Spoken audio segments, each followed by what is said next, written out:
All right, let's dive in, shall we? This is the Jeskai Tempo deck we've been playing a good bit of. I think it's pretty reasonable in the format in general.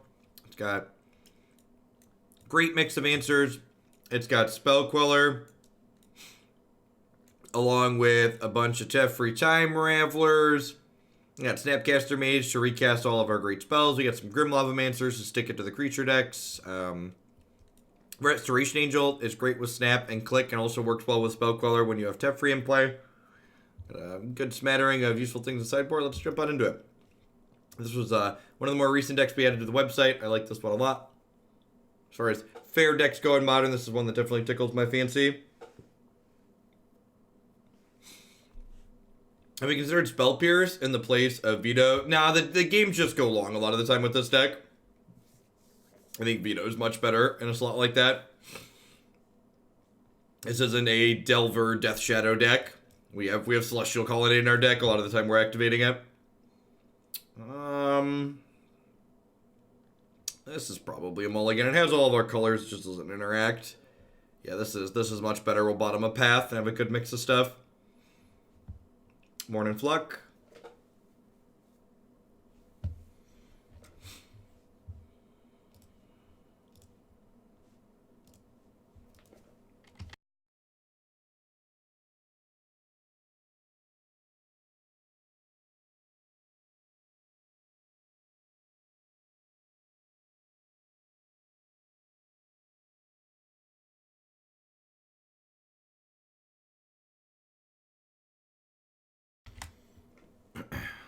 Well, your first kid is always really easy to lull you into a sense of security that it could be fine to have a second.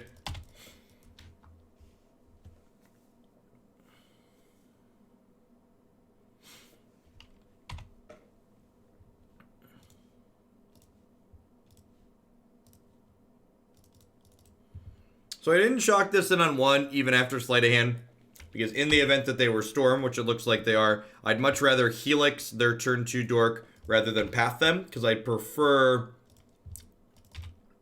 not to give the Storm deck an extra land.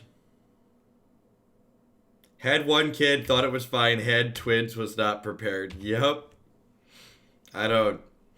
Man, twins seems crazy. I don't know. I don't know how people manage that. I guess you have to and you find a way, right? Hey, Vegeta, thanks for the 21 months of support. I appreciate that. Welcome. Thanks for keeping me around. I went ahead and fielded them there because the opponent's deck doesn't have any utility lands in it, generally speaking. We're going to go ahead and snap Helix them here, get a little bit of a clock going. Remember, you can have lots of disruption against Storm, but ultimately you need to end the game because eventually they're going to play through disruption.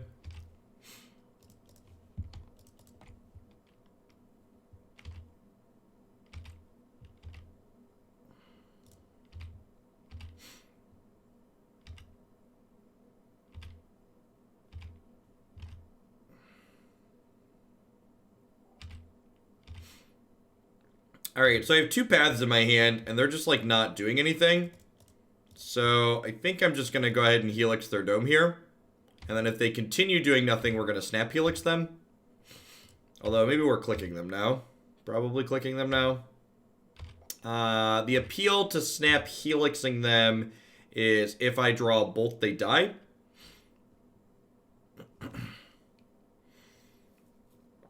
Which is kind of appealing. I wonder what's in their hand. Yeah, I'm gonna snap Helix so that way they're dead to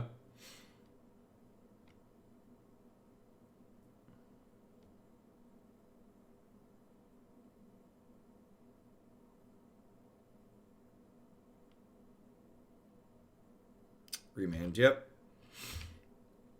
Well, that explains some of what's in their hand, I guess.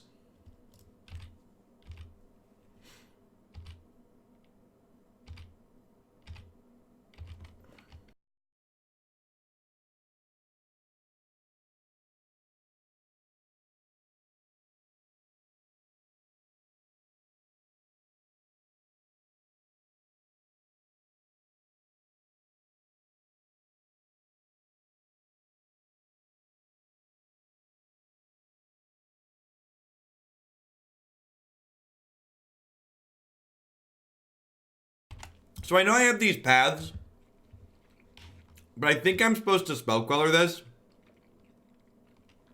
because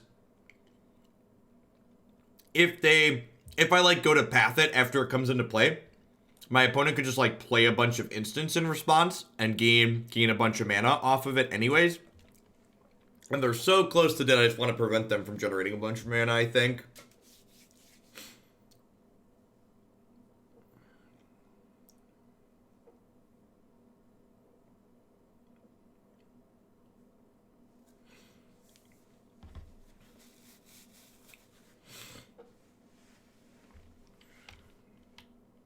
And like, if they have a second Electromancer here, they only have one land left, which means I can path their guy in response.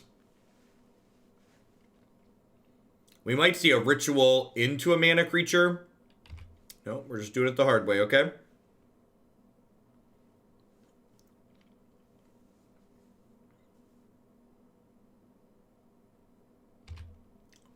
Into a repeal, okay?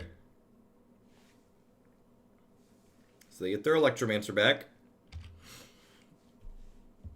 And then if they cast a ritual here, we'll path this.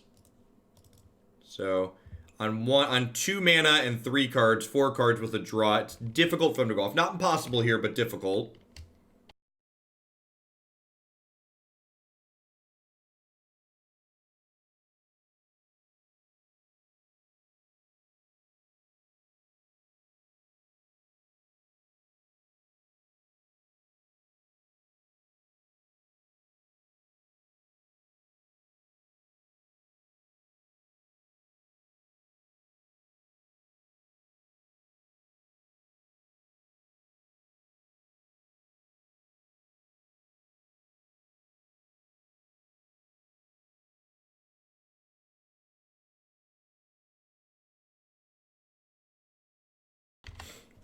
Alright, with Queller and a path, hopefully we're okay here.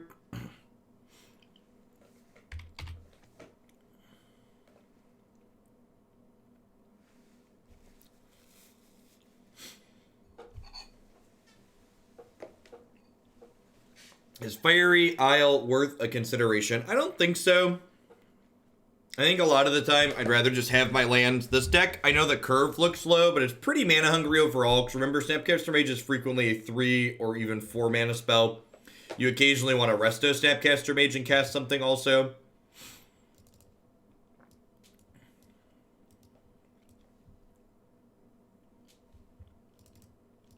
Spreading Seas is not very good here. Grim Lavamancer is not very good. I don't think it's crazy to cut some amount of Path to Exile. Just because,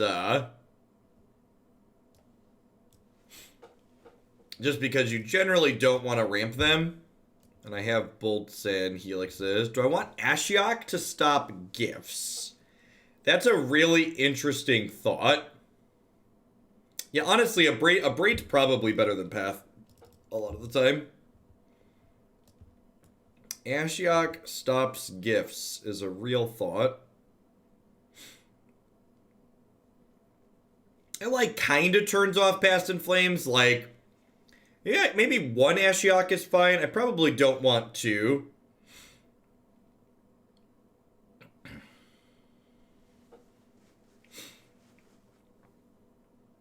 $78,000 for a wedding. That's... That is... Yep.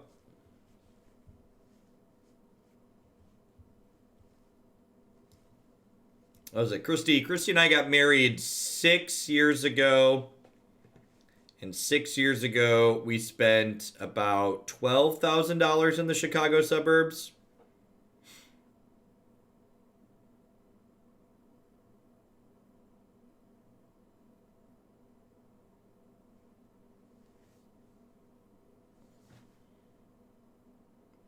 Need one more cut here. I want to bring in the D-Spheres because I want to bring in the D-Spheres because sometimes they go goblins. They use Empty the Warrens and D-Sphere cleans those up.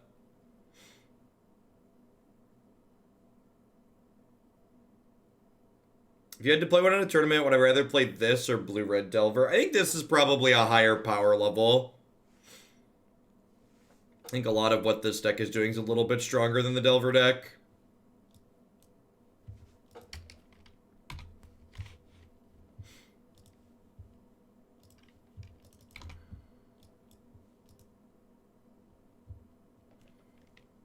Yeah, the food at weddings is kind of a racket.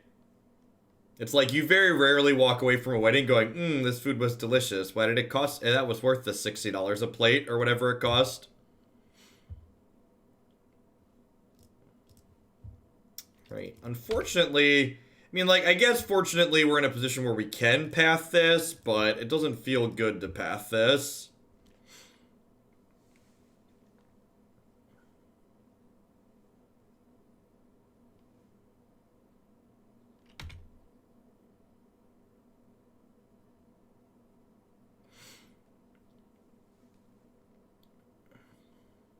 We could die here, theoretically. I guess I have Force the Negation if they go for it.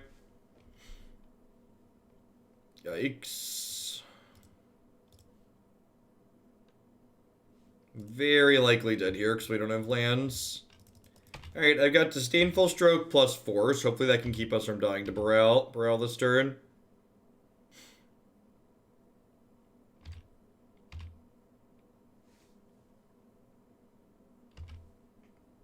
Yes, Ashiok is not particularly good with Path. She is a very well-designed card.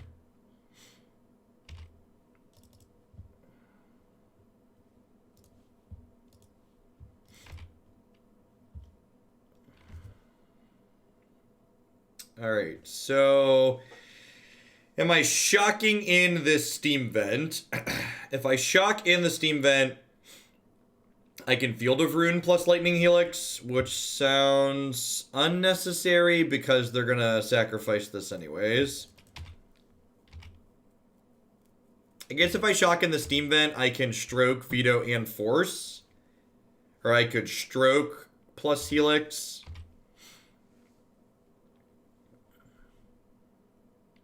I think I'm just gonna take this hit here and end step Helix the Electromancer. So I want to have the extra counterspell up.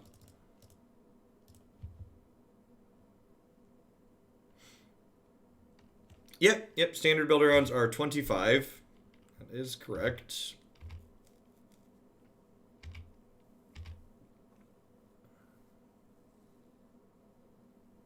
I believe the context on Always Stroke the Cow is referencing casting Disdainful Stroke on a Sea Trino. Like, that's one of the quotes that's funnier without context. Just stroke the cow and don't worry about it.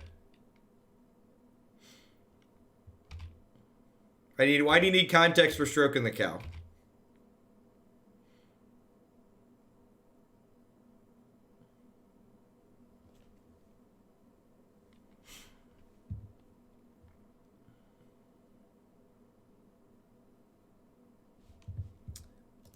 We've actually hit a pretty good, the two Magic Online every morning, and then the amount of standard I've been doing feels pretty good. Most standard decks have been getting played at about 30 points, and most modern decks have been getting played about 45 points. So minimum donation, the wait time's not too bad.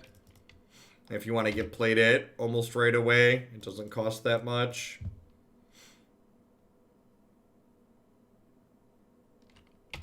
It'll actually, I was just speaking of downtime and it not cost that much frantic. I actually 35 points puts you into today. So the Yarok Scapeshift deck, that's the last standard deck slotted into today, will be that one.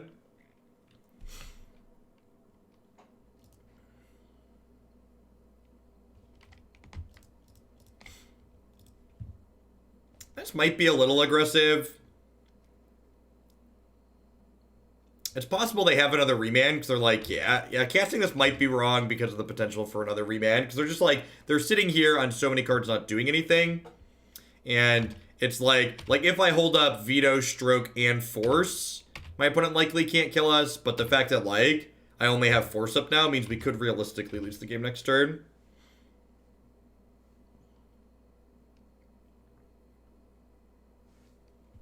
I'm actually going to go ahead and force this because they don't have another red source currently. So hopefully this keeps me from dying.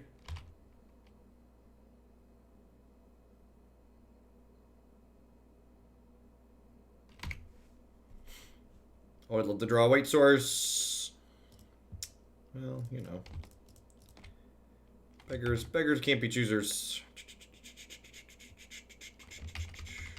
Am I just passing? I might just be passing.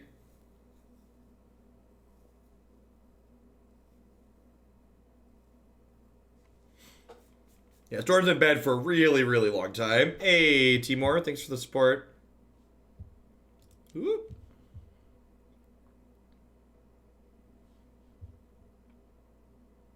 Jeskai, Control, and Standard. Yeah, 10 out of 10.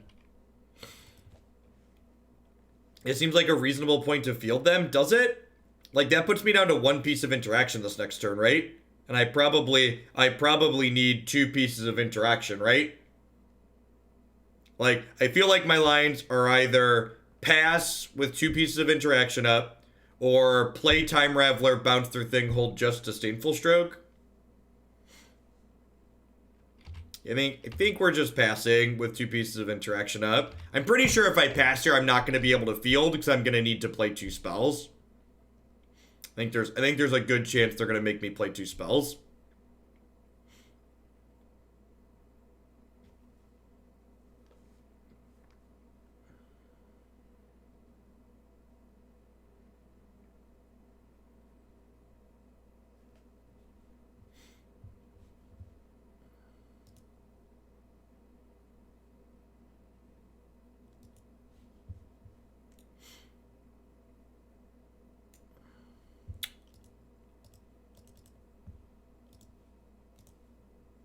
I would like to veto the crap out of that one. Maybe I'm supposed to let it resolve and just Teferi Time Raveler bounce it?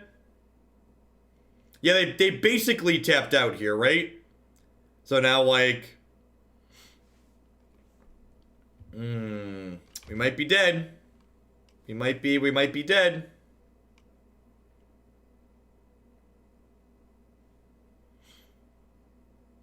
On a scale of 1 to dead. Yeah, I could have... like, if I let that resolve, I could have, like, Spell Quellered this Manamorphose or vetoed the Manamorphose.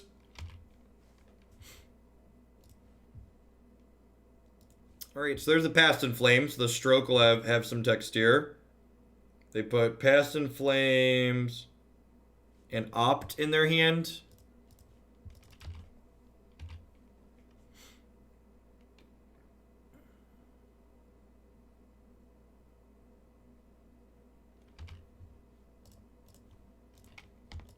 I'm gonna go grab my planes, which does give them an untapped land, but it is what it is. I need a planes.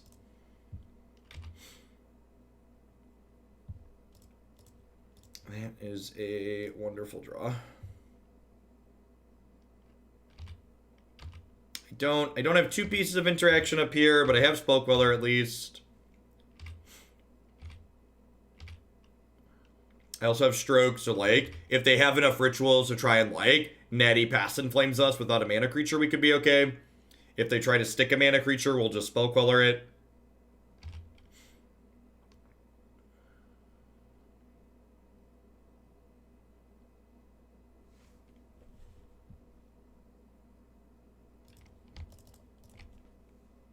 And then, hopefully if they have, like, a Remand here, they're not able to, like, combo from 1 mana. They could also have, like, a Repeal or some other stuff. We could definitely die from here. What's my preferred breakfast food? I eat a lot of instant oatmeal. I'm not a very exciting breakfast person.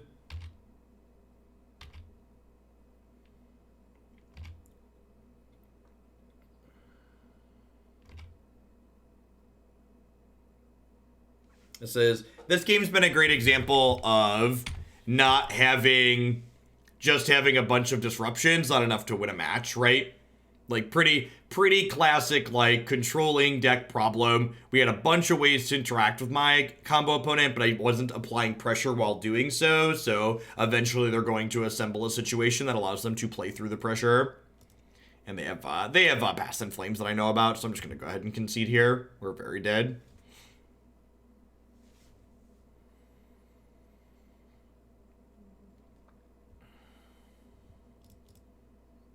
Better oats. Maybe when my stacks of Quaker oatmeal run out, I will try those.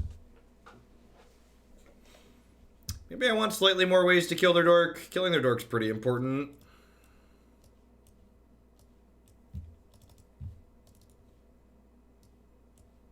This is 10 ways to kill target dork. Seems good.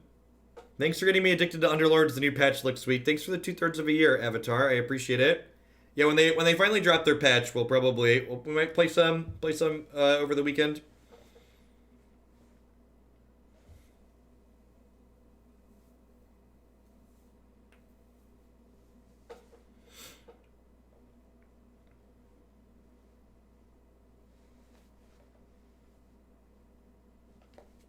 No, it didn't come out yesterday, and someone said they posted on Twitter implying it might not happen until this weekend. This hand's a little clunky, but Detention Sphere covers us in case they go goblins. I've gotten a Braid and a Time Raveler, so it seems good. I mean, and again, like, the dagger cuts both ways. While it's annoying for the patch to not drop, I'd much rather, like, they delay a patch rather than, like, publish a release that, like, has a cosmetic that you can click to crash the game that then gets your account banned for 5 days. Not that a real publishing company would ever do something like that, but, you know, just for argument's sake, it's better to, like, have a late patch than have something like that happen.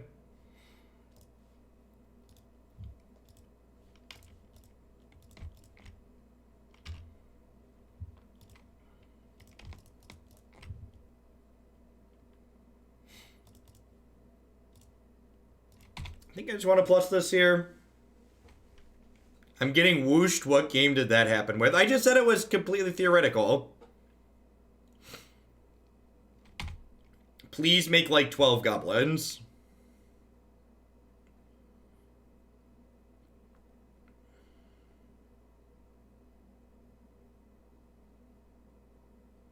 Alright, we might actually be dead here. Alright, sweet. Just empty. And this, ladies and gentlemen, is why Detention Sphere is one of your best sideboard cards. I even get to do this with it. We drew the removal spell too. It just ain't right. It just ain't right. We're not like 100% to win from here. I don't have a quick clock in play yet, but like, we're pretty far ahead.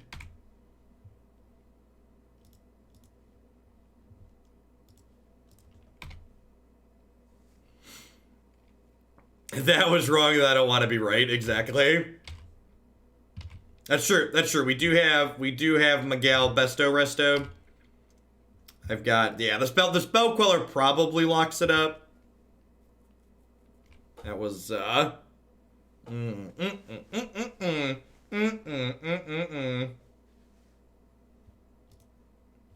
spell queller plus snap. Definitely. Hook, line, and sinker.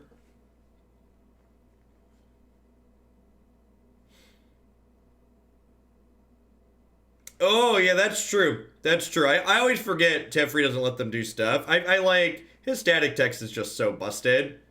Yeah, I definitely should have pathed on their upkeep because they can't have any responses, right? Cause my boy Hearthstone Time Raveler here.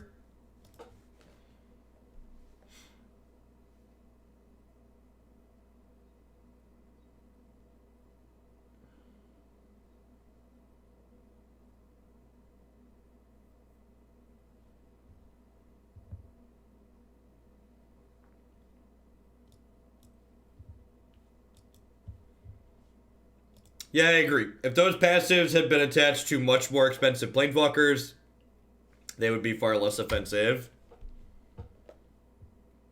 Alright, are you a Phoenix deck, or are we about to buckle up for for a nice long Faramir match here. My hand's pretty mediocre against Thing in the Ice currently. It's pretty reasonable against a Jeskai opponent though. Spellcaller and Teferi, both aces. Turn 2 search. This is going to be a game decided largely by who was on the play most likely. If I'd have been on the play, we'd be Teferi bouncing this turn and just be incredibly far ahead. But I was not, so this Teferi's probably going to get countered. Yeah, I think this deck's very reasonable, Chucky. You're just going to die sometimes because that's modern and playing a fair deck, but I think this deck's got a lot of play to it.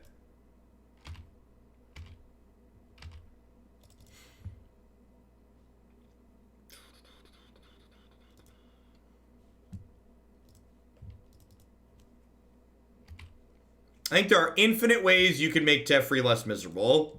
And none of them were done, and they're not changing him, so it's not really worth discussing. I'm just jamming this here. While they could have Negate, or Logic Knot, or whatever, once you let your opponent get to 4 mana, they gain access to Cryptic Command. And once they have Cryptic Command, they're going to get to... They're more likely to have a counterspell at 4 mana, especially getting 2 looks to turn a counter magic, than they are to have it right on 3. So I think it's right to just make them have it here. And again, just like night and day, this entire match is basically decided by the fact that this entire game is basically like my opponent's given a very heavy favorite to win because they were on the play. And that happens in Magic all the time too, right? Like it's not even specific to this matchup or this format, but in general, the person on the play has a huge advantage over the person who was on the draw. Yeah, we can beat the search for Azcanta. It's just like, we're just playing a game on the back foot instead of like, likely dominating position because of a die roll.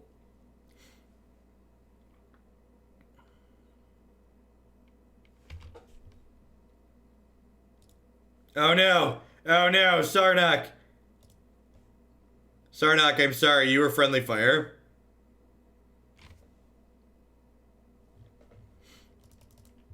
Welcome, I hadn't timed you out, Sarnak. I was shooting for Divik. Yeah, it'd been a while since we had friendly fire, so I ended up pulling it out, but we used to have an emote for it, but it got replaced by something else.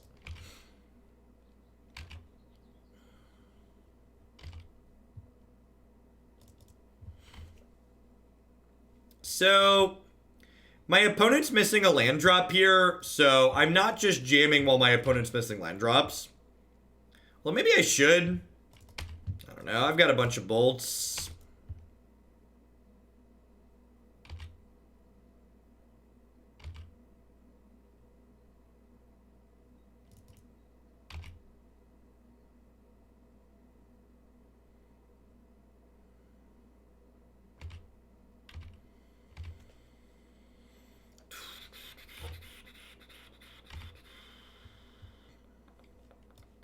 Alright, well, I mean, we are a fancy burn deck.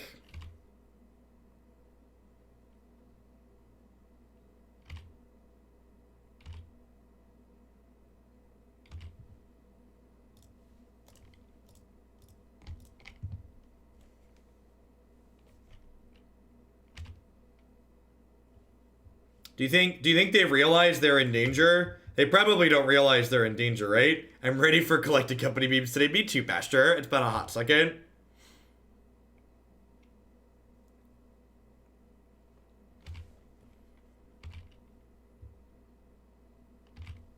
And I'm firing off these burn spells here, even though they could be used on planeswalkers down the line, because if I miss a land drop for the turn, I don't want to have to discard the hand size, basically. So, like, if we get to my opponent's end step and I have 7 cards, I'm going to fire off a burn spell, just so...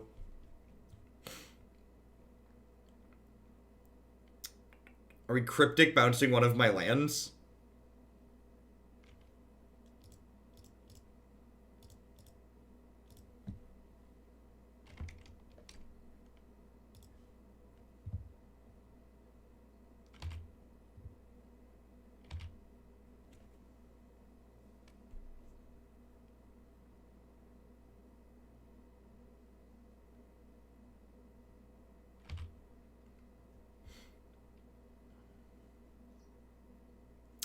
I mean, this isn't even that good here. Now, if I get to untap with it, it's, like, pretty reasonable. Because now I have double Queller backup. And, like, see, they don't think taking a hit or two here is a big deal. Because they don't know the context of our hand, right?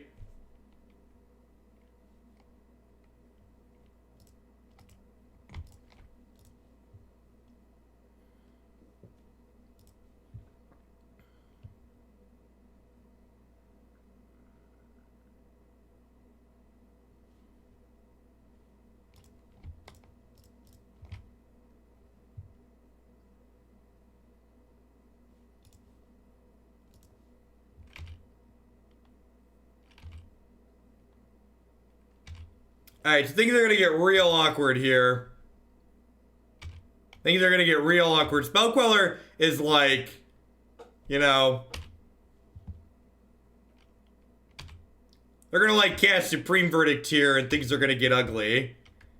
But like, if I draw a burn spell, they die. So like, they're at 9, chat. They're at 9. So like this verdict is like kill my board, they draw 2 cards, 2 of my lands come back to my hand.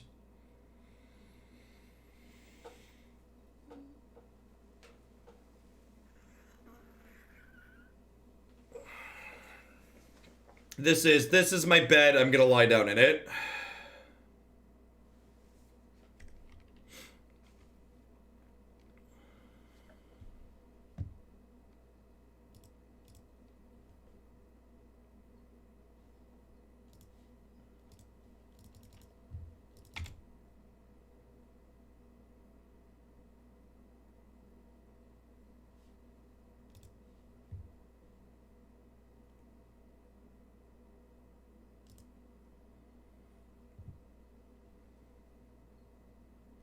So like, I mean, they get to draw some cards here, but like, I end up with a Queller, 2 Quellers back in my hand, right? And like, they bounce a land. So like, they're at 9, and they're dead to a burn spell, and like, this is my hand. So like, yeah, and we're up a land. They discarded to hand size. Helix or Snapcaster or Bolt, please.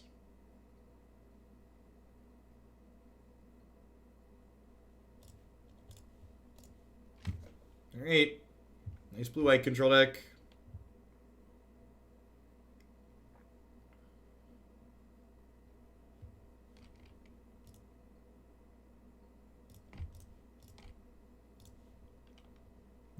Cast the Spell Queller you gave me.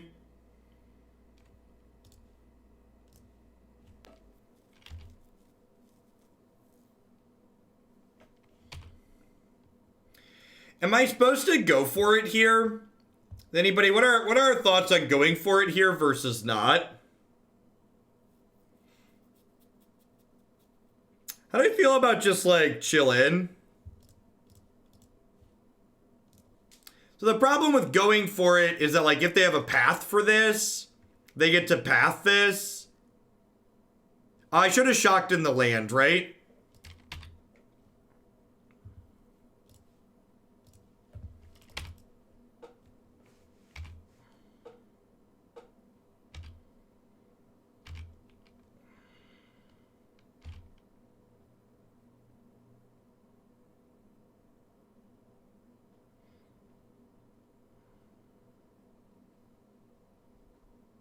I mean, if they're holding up Cryptic, they're just dying to the Spell Queller that's in play, right, Burgle?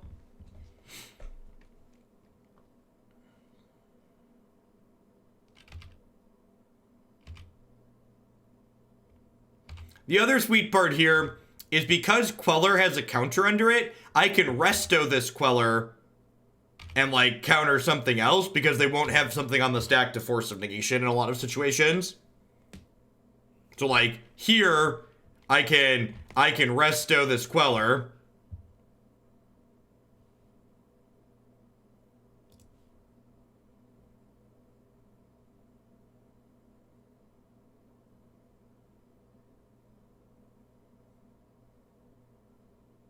And their force of negation just goes off into the aether. Casting the spell is optional. So you don't get to get them if you do it while they have a spell in the stack. No, you don't want to Queller what the Snapcaster is targeting, because when it gets unquellered, it'll go back to their hand. So don't Queller things that are being flashed back unless you are literally killing them. You will not be pleased with the result.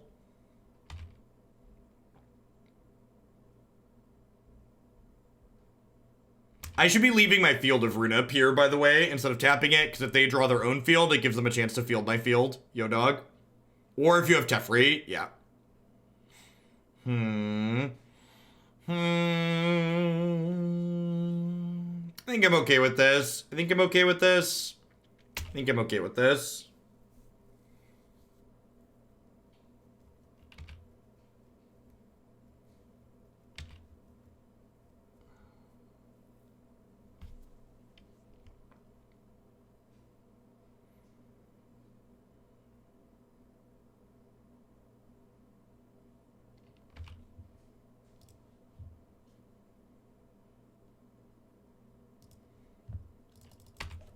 This is during my end step, Python. This is not my opponent's end step.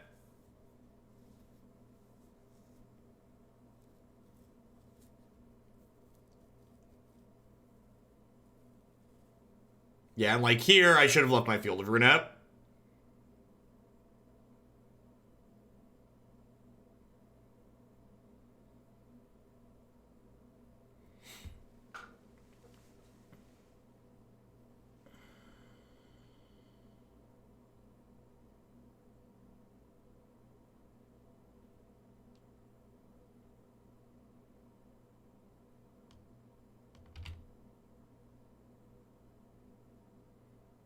Because I might want to do something else with the Bolt Burgle.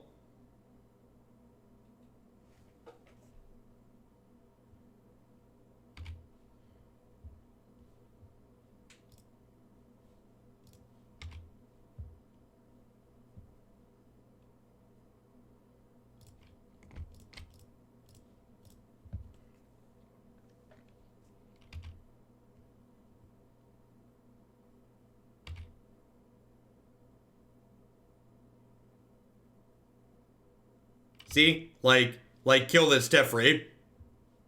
I might want to kill this Teferi.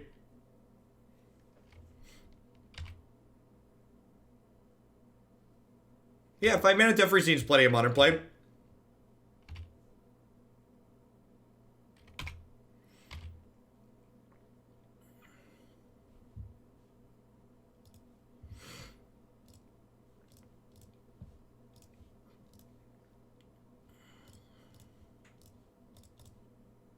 Now this is unfortunately going to tell my opponent that I don't have another basic, but worth.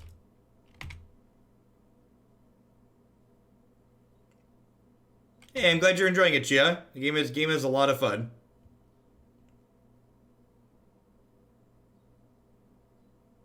Yep.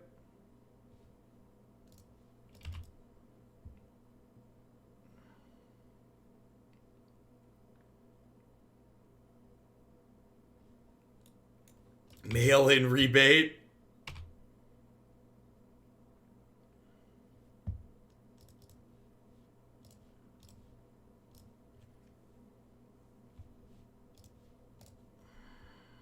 So if we don't draw a burn spell, they have a timely, which means I want to colonnade their Narset.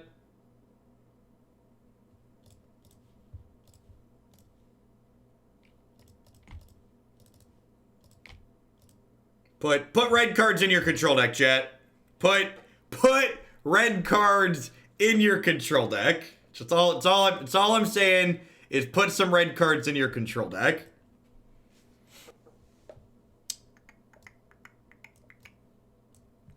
Alright. Force of Negation and D-Sphere are fine. Stroke is fine. Path's pretty mediocre. Helix is whatever. Hey, Weens, thanks for the 20 months. I appreciate that. Welcome. Thanks for keeping me around. Did we actually connect with any creatures? Well, Colonnade was going to deal the finishing blow, right? Technically speaking. Now, they've already played 2 paths, so I think they're more likely to have a counter for the Helix than they are to have a path for the Colonnade.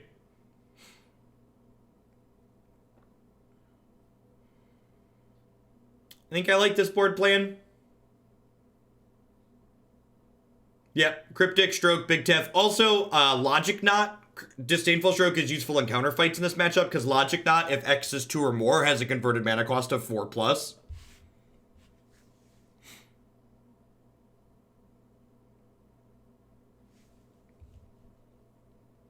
I feel like I want to keep Grim Lavamancer just because he attacks. And like if they have 3 mana Teferi and Narset, just like having a dork that attacks is pretty good.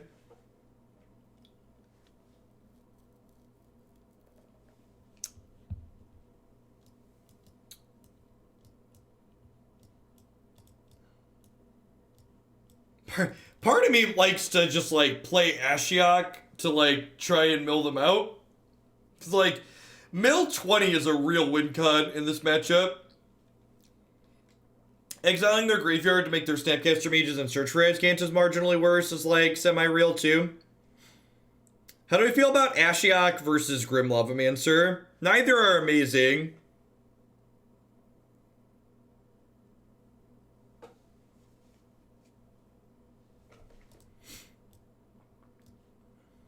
Yeah, it turns off their fields and, okay, yeah, I'm in. Yeah, it turns off their fetches and their fields too, so I can randomly win games that way.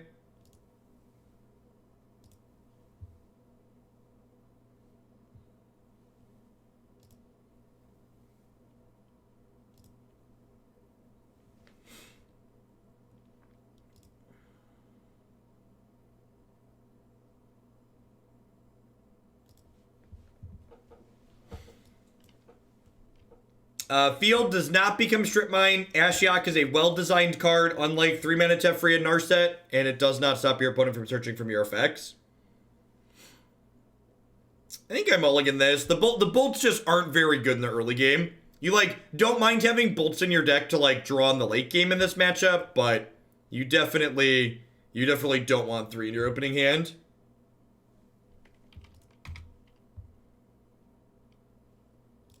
This hand, on the other hand, is like super reasonable.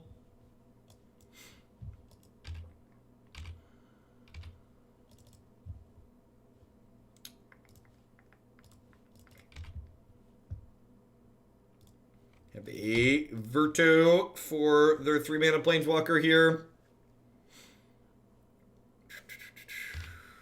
Opt resolves.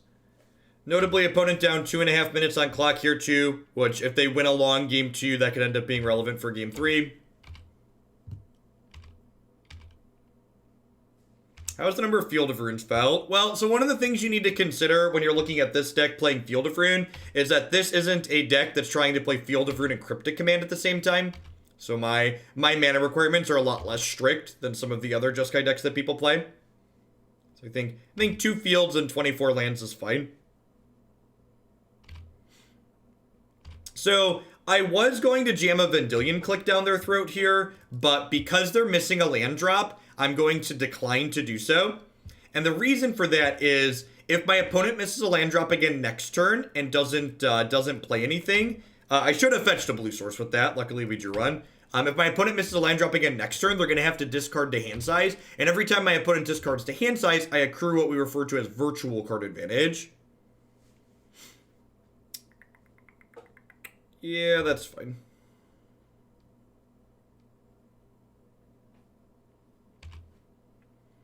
I think that sounds too slow and fair. I think spending 2 cards to search up a Terminus sounds like way too much work. You'd rather just like cast Supreme Verdict. Like, Terminus is good, but not good enough to like spend effort searching it up.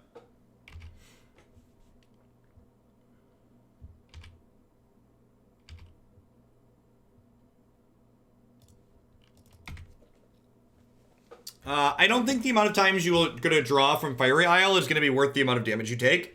This archetype is pretty mana hungry overall.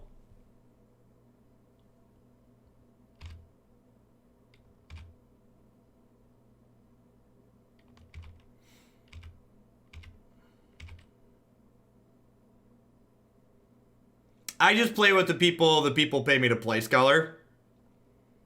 And this style of deck, I mean, I'm not surprised that people are resubmitting it because I like playing this style of deck when the games are reasonable. When you don't get moderned, this style of deck generates some of the best magic this format has to offer, in my opinion. That being said, some of the times you're just gonna die because modern, but it doesn't mean there aren't good games to be had as well.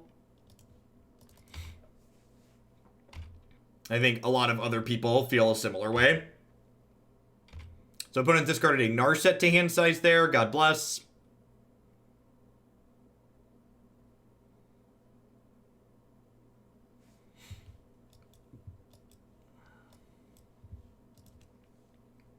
What am I holding clicks for? I'm holding clicks because if I cast a click, it gives my opponent the opportunity to cast a spell.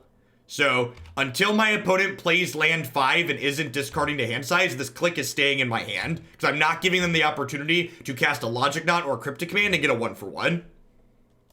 Every time they discard to hand size, I get a head up on 1 card for free. My opponent's deck does not contain burn spells in it, so I can use my health total as a resource pretty liberally here. I have to worry about this Colonnade at some point, but I have Field of Runes and Spreading Seas that can deal with that. Or double blocks or bolt plus a block.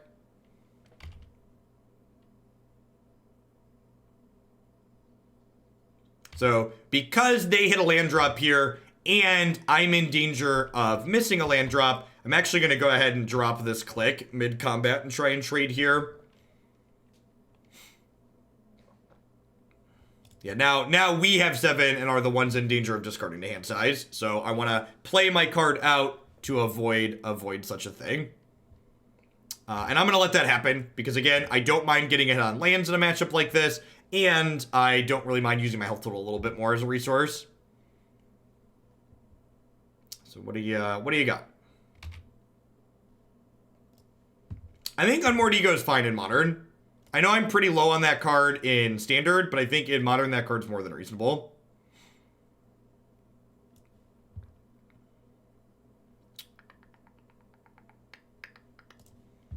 Just gonna take their threat here.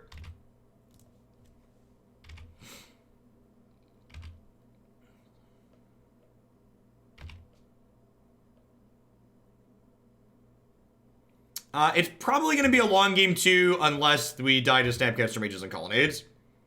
If we draw an answer to this Colonnade, we'll probably be in a pretty good spot. I feel like the take was Narset there. Maybe. Like, I can spell... The fact that I can't Spell Queller Narset's a big deal. And, like, I wouldn't mind being able to cast this Veto, so I have the option to Snap Veto something, if that makes sense.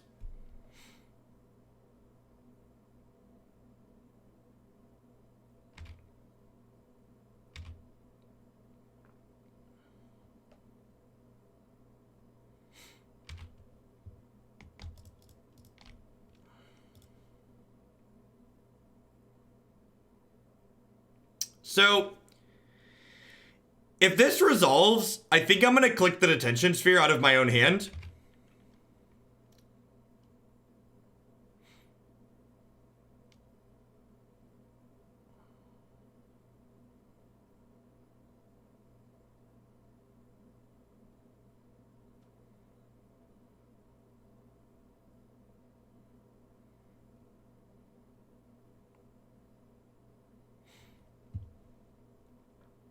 So here comes Logic Knot.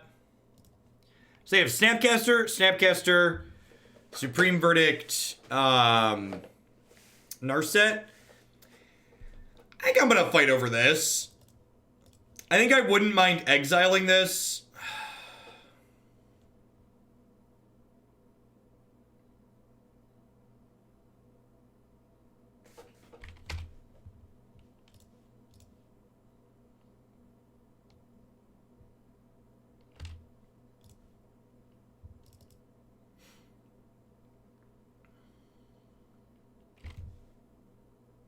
Would you like to Snap Path my click?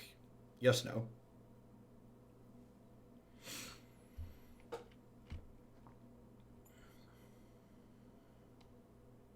That's what the tank is here. Every Snapcaster they commit to the board makes their Supreme Verdict worse here. Is their dilemma.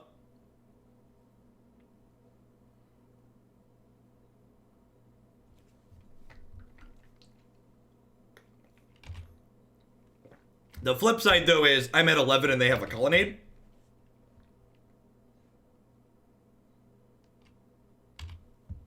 So I'm kind of thinking D-Sphere probably shouldn't be in my deck. And I don't think D-Sphering double Snapcaster Mage is particularly profitable. That was an excellent draw.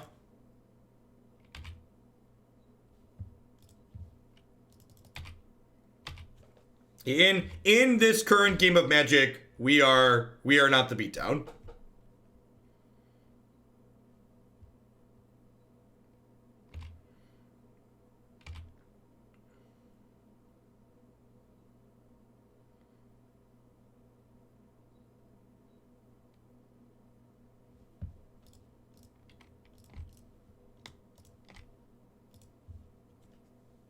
This is my 2-3. There are many like it, but this one is mine.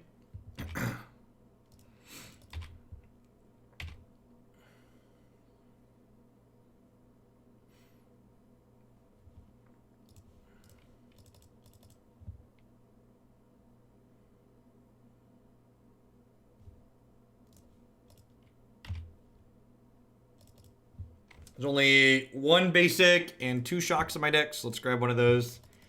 Thin it out if you would.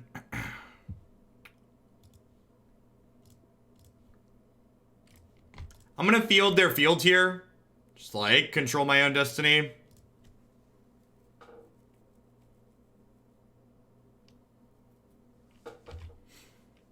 And because I flashed in this Spell Queller on nothing, I can resto the Spell Queller to counter something later, which is great.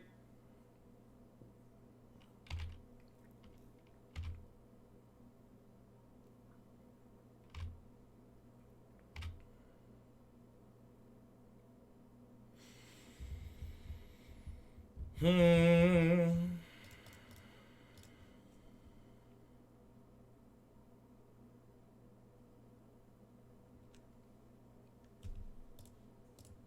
think I want to just do this so I can start attacking them.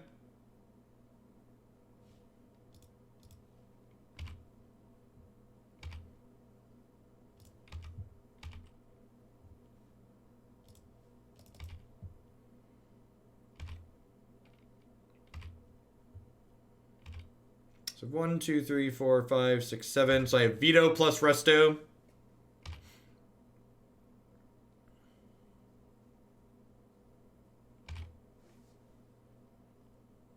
The real question is, if they Verdict me, do I Resto the Queller to counter the Verdict? Probably not, because I have Snapcaster Mage I can Resto on the line.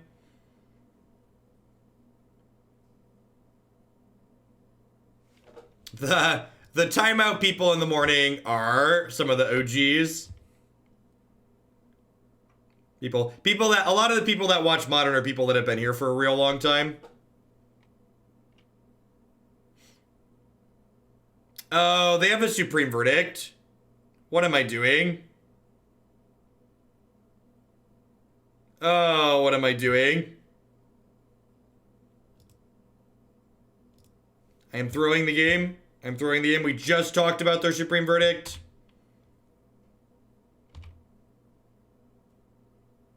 I just talked about the Supreme Verdict.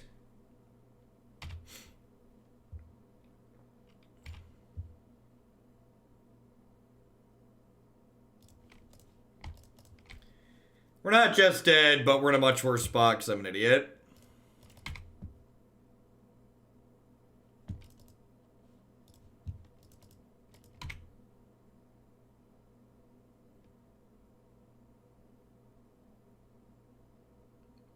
Now instead of being ahead, we are like at parity or a little bit behind.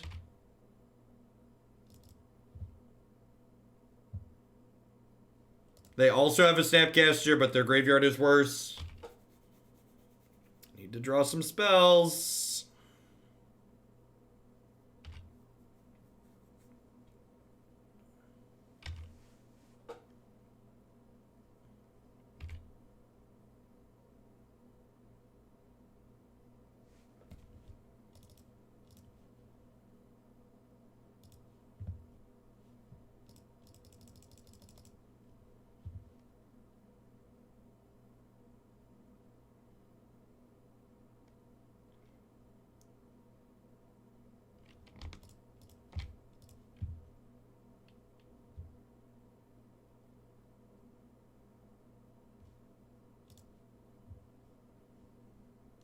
We've not played the Mono Black Golos deck, I don't think, and I don't remember if it's in the queue or not.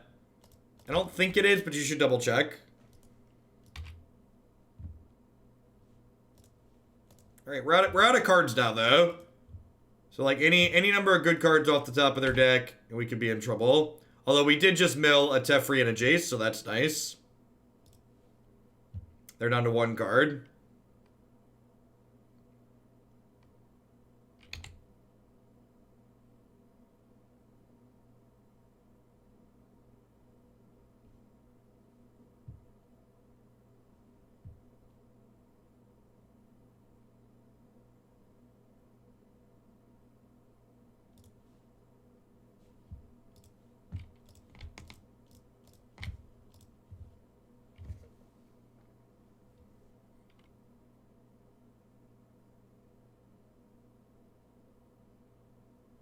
Yeah, I have a Racer. It's a fine chair, Aaron.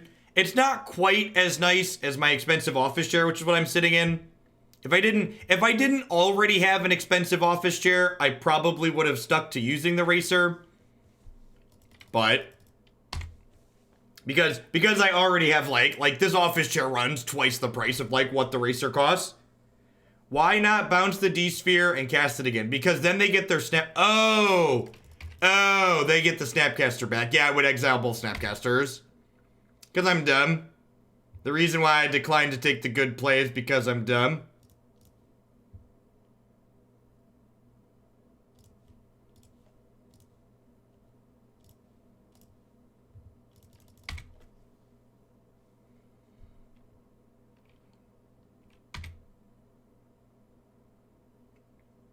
I'm holding on to the Spreading Seas for now. Because I feel like them drawing a Colonnade is one of their better ways back into this game. So I'd like to cover that as an out. Although I guess they have 2 Colonnades exiled and there's a third. Do these decks even play 4 Colonnade anymore? Is that even a thing? I'm gonna fire off the Spreading Seas. A lot of them only play 3, right? I think with the Snapcaster draw, I'm gonna go ahead and fire this off. Their library has 16 cards in it. That's true. I can pick it back up with Teferi. That's one of the reasons they're in the deck.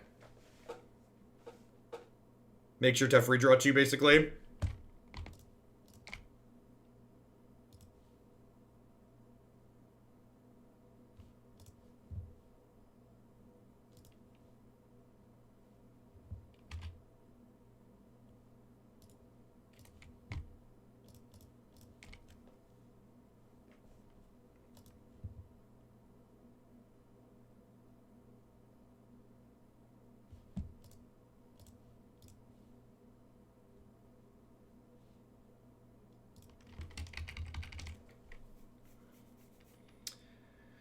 Do I bolt my Snapcaster in response here, or do I just bounce D-Sphere, give them a snap, and exile the tokens? I think that's the line.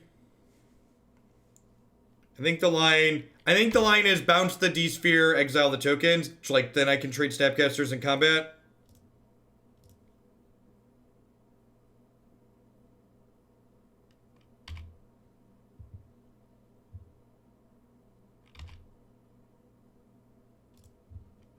No, Timely's a sorcery, and even if it wasn't, everything's a sorcery for them right now.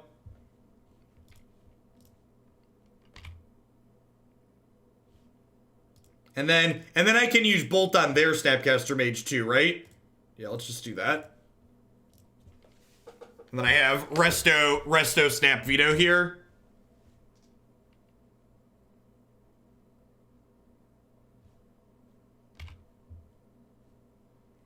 Not only do we have no basics, but we have no fetchable land, so I'm gonna sit on this this Flooded Strand here. But it has 14 cards in their deck. This matchup seems pretty good for our deck. If I had to venture a guess. Having 3 Tefris in our main is like pretty decent.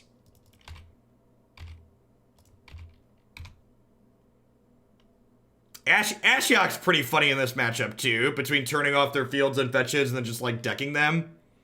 Like Ashiok milled what, 12 cards this game? In a match that, like, frequently comes to decking anyways. Yep, in. Spell Queller probably locks it up. Especially with the Resto, because we can Resto the Queller with 3 mana Teferi out. 3 mana Teferi's preparing to draw his 3rd card for the game.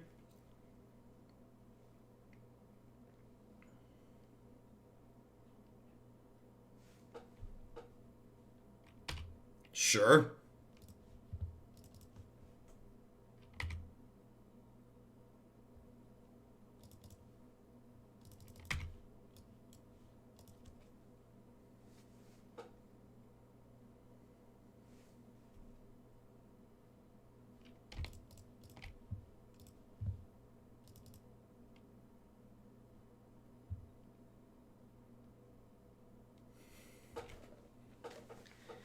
Yeah, we can Resto Snap Bowl, I guess. I don't know. I don't think there's any wrong way to eat this Rhesus. Feels like they're dead like 6 different ways.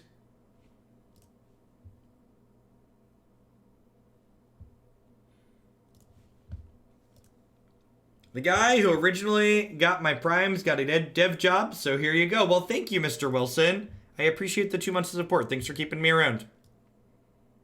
Happy Friday. Learn from our mistakes. I definitely messed up that sequence where I played into their verdict there, but ended up working out. Like I said, I think this deck has a lot of good tools for that matchup. For people who are hanging out, waiting for standard, again, we usually start about 11. There's a non-zero chance we run late today with Modern, because this was a big donation to put this one back in the queue, so I'm going to give it all 5 matches. Because not only was it a big donation, but I like this deck.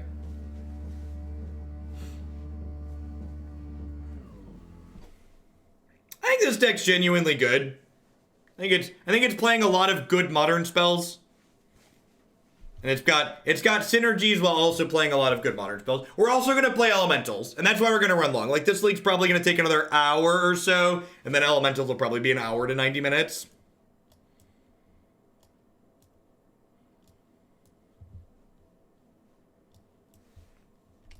Yay! They're playing Burn, and I have a Helix in my opener! Yay!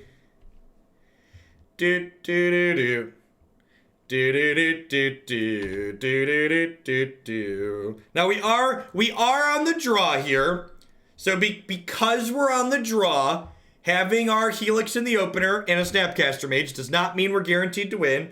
That being said, the fact that I'm not taking a lot of damage from my lands this game is a big deal as well. So I'm gonna get to fetch basic mountain here. Go to 15, go to 18.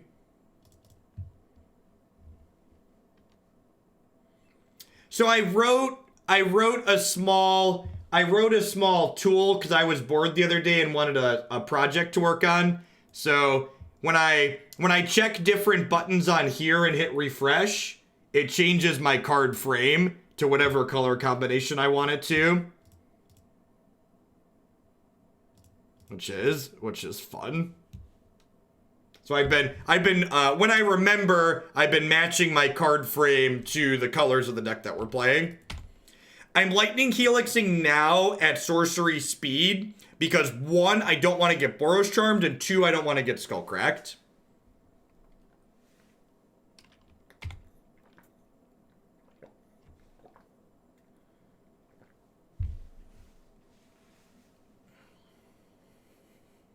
We're going to 9 here. Like I said, our Helix in the opener might not be enough to not die here.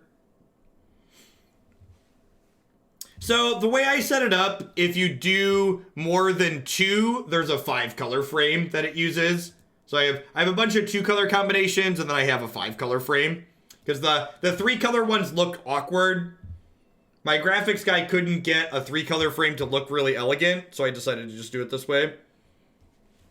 So I think the line here is play Sulphur Falls, cast Op to get really lucky and hit another Lightning Helix. And then if we miss on that, we'll spread them off of the Sacred Foundry.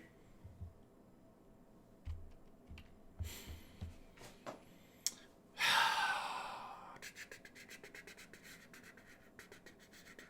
think I'm supposed to keep that. It's not quite a Helix, but I think that's good enough.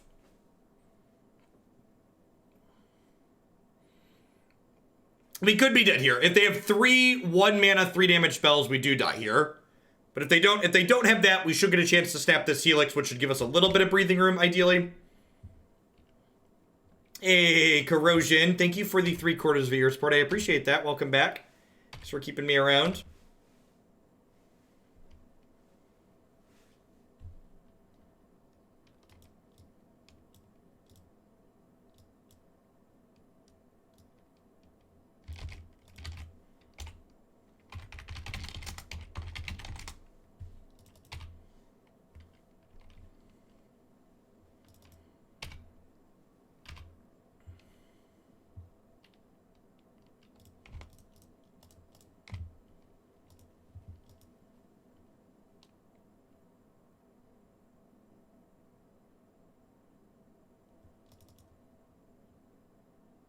Yeah, exactly, Erdian. And I like the blend of 2 colors in the 2 color frames. I think they look really nice.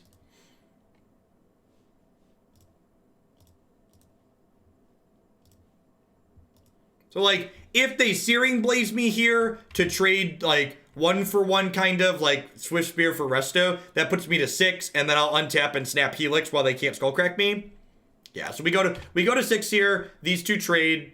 We'll untap, snap Helix, go to 9. And then we're at 9 and they have 2 cards in their hand, which is not by any means a guaranteed win, but it's getting closer and closer to that point. Especially if we Spreading Seas them off of their white source here.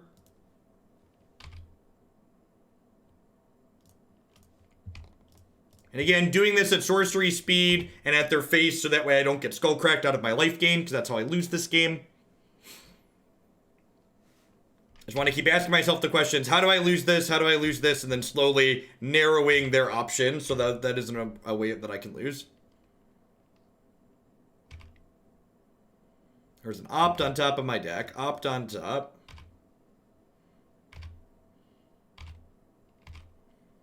Easy trade there. Makes my Teferi marginally worse, but don't want to take 2.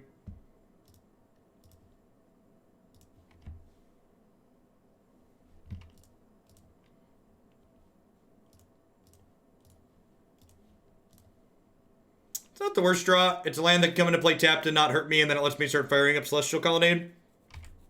Taking them off of white mana here cuts a lot of their draws. Was that a good one? How do we feel about that one? And then Teferi is actually good in the burn matchup, believe it or not, because he makes sure that my opponent can't Skullcrack me in response to a Lightning Helix.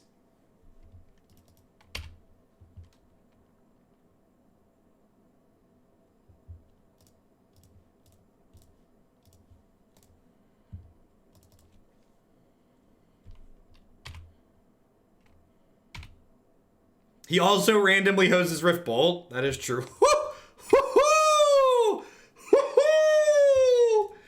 Okie dokie. GG. Like, maybe if they didn't draw another land this game, they were maybe killing us through the second Helix, but the Spell Queller Teferi lock is it's the real deal.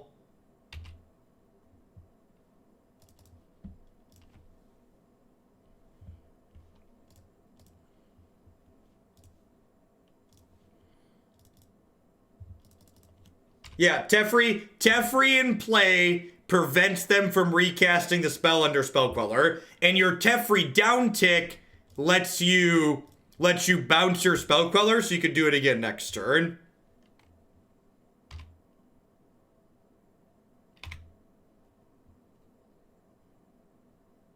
So now we'll attack for 2, and then we'll bounce the Spell Queller, and then we'll snap Helix them and they'll concede.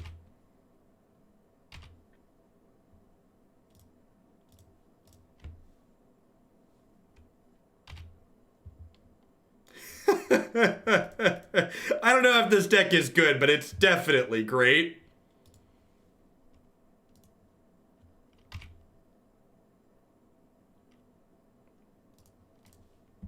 And now for my 4th Lightning Helix.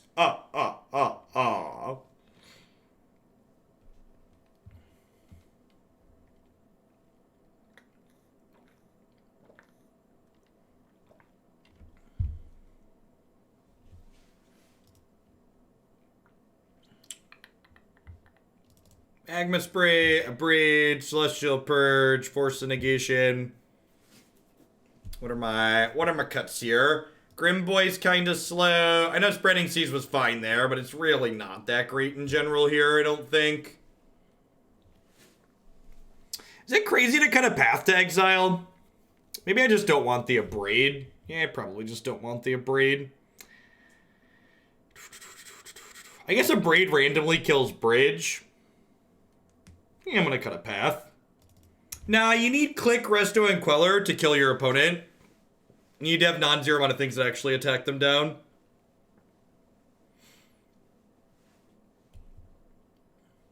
It's also blue count for Force of Negation. My blue count's not actually that high. I guess I have 21. That's high-ish.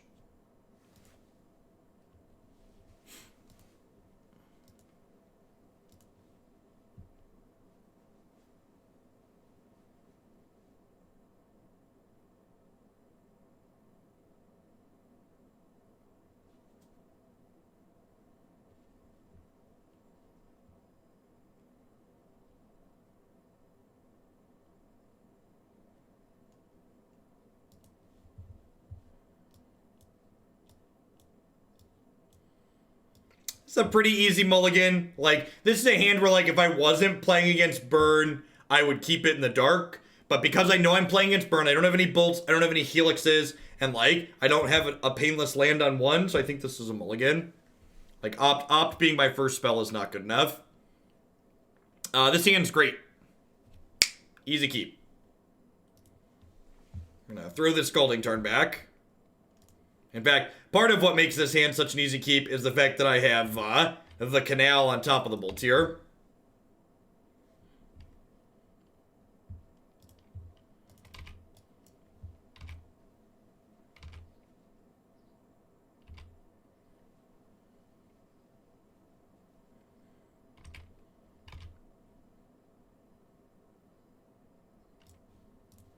A little sad casting this if they go turn 2 Eidolon and I don't draw a removal spell.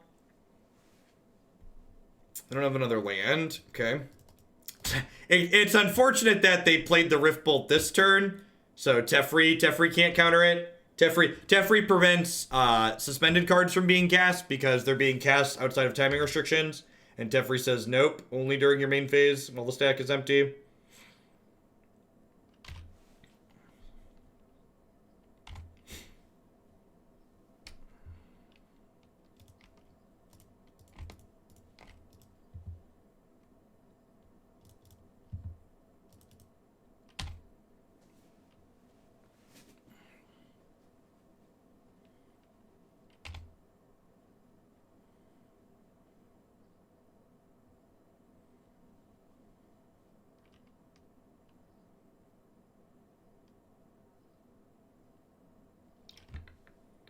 Not pathing anytime soon.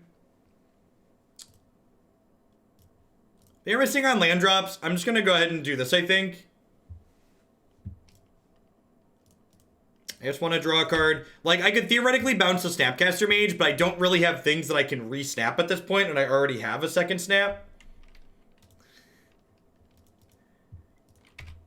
Just going to chill for now. If they cast Eidolon here, we'll cast Snapcaster Mage in response. So we snap in response, that we only take 2 damage from the Bolt flashing back and not the Snapcaster Mage being cast as well. So let this resolve. Bolt their creature.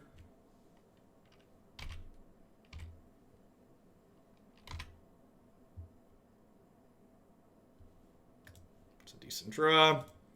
Teferi's approaching a second card draw here. I'm gonna go ahead and field them off of their white mana. And get our second white mana. They can't use this mana on my turn because Teferi says they're playing Hearthstone.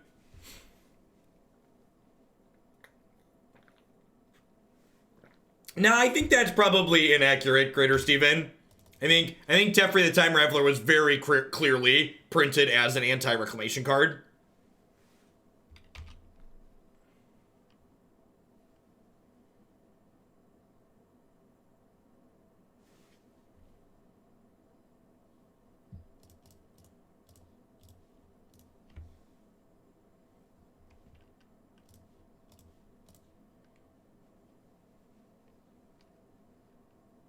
They're at 12. My Snapcaster Mage is just like slowly beating them down. I have Snap Veto available. More importantly, they're down to 2 cards in their hand. So should be like clear to go from here. Magma Spray is a good draw. It's a removal spell that I can cast in addition to Snap Vetoing next turn.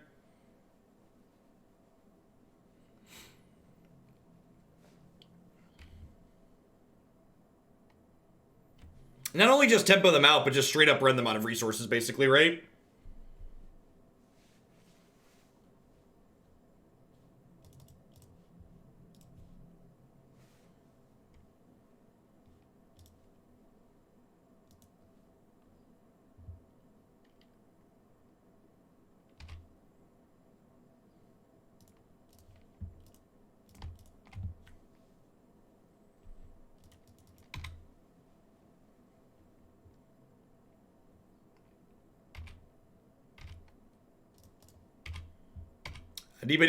That's all, folks.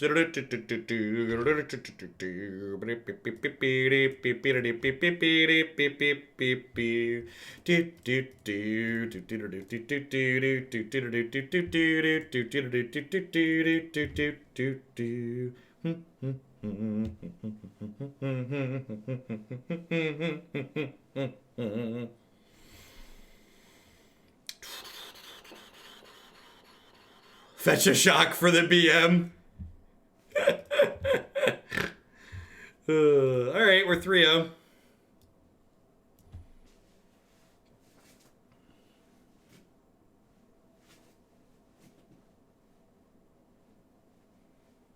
Slow and steady. If you're someone who's been adrift searching for a fair deck in Modern, and black-green / Jund and blue-white control don't really appeal to you, I'd encourage you to try this deck out. I think I both personally enjoy playing it a lot, and I think it's got a lot of game against a lot of the field.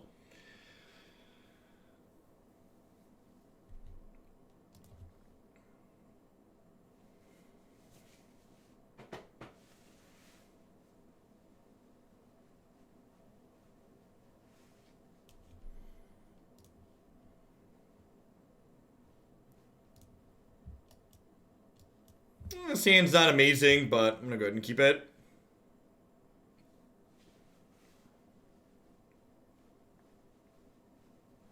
The original iteration had Geist of St. Trash in it. We cut that one pretty quickly. Wishful TV, thank you very much for the brand new Prime Sport. There's a lot of great people making a lot of great stuff on Twitch right now. Thanks for supporting my content this month with that. I see you immediately did the deck list command there too. As a heads up for people who aren't subbed, if you ever want access to my deck list, I know unfortunately you can't type in chat. There is a link below the stream to my Stream Decker page where all the decks are found. You can find this deck list on my website, magicesports.net. You can find find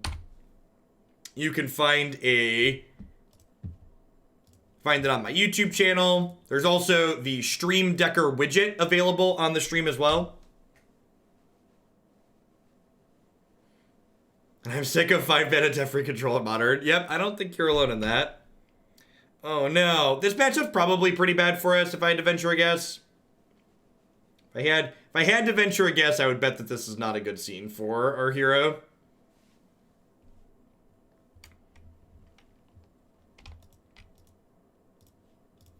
I think I want to spread this.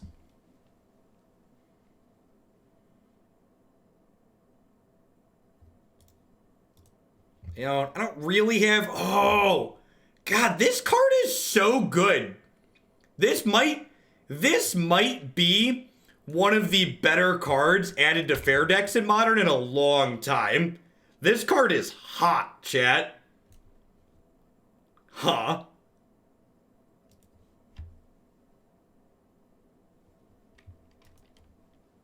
Huh?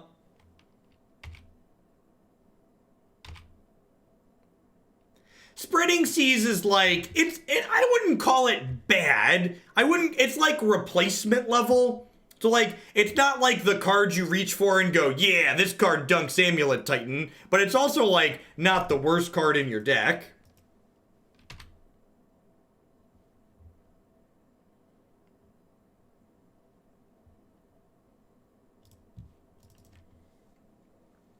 It's not that tempo decks explicitly struggle against big mana decks. I actually don't think Tron and Titan are terrible matchups for this deck. The reason why this matchup explicitly is bad is because of the card Cavern of Souls. Cavern of Souls gives the counterspell decks an extra hard time in a matchup like this. I'm gonna go ahead and bolt this, actually. I think I just want to go ahead and keep that off the table.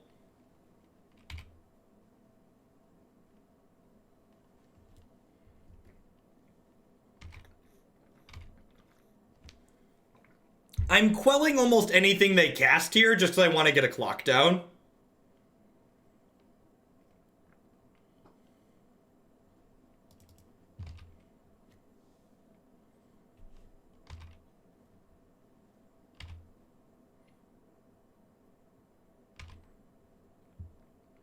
In my experience, Canopy is not a typical card in Amulet Titan.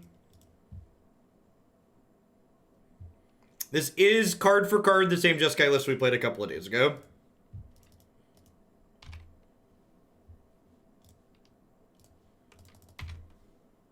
Hopefully their Titan is a Summoner's Pact. We can Spell Queller half of their Titans, and we can Verdict half of their Titans. So, like, standard deck submissions for subscribers are $10. As always, you can find all the details on how the deck queue works and how the submission process goes here on my website. Also, just in case it's I feel like I should probably mention this sometimes, because apparently it's not evident from people that look at the queue. If you do submit a deck for just $10, it's usually gonna wait a couple weeks to get played. I had someone submit a $10 donation and was really upset their deck hadn't been played within a week. And I was just like, this is all right. Don't have a third one. Don't do it.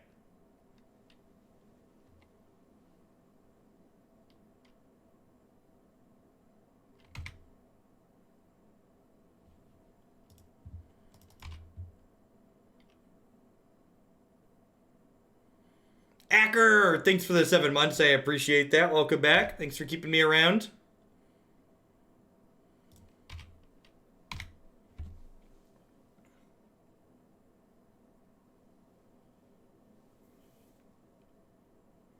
I did not email back on submissions from yesterday. Anything? Well, that's not true. Any submissions that were submitted without enough dollars to get played today, I didn't respond to them.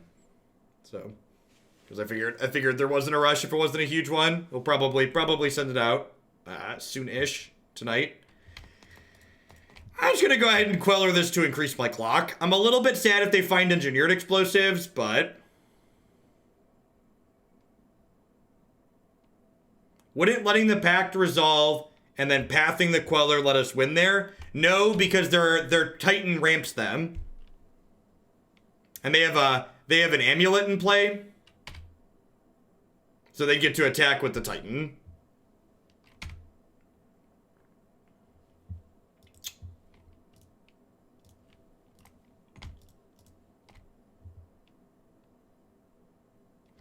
Does that trend hold true enough all through the cycle, or is it closer towards the end? Modern usually stays pretty steady, but standard decks tend to get played faster towards the end of a set because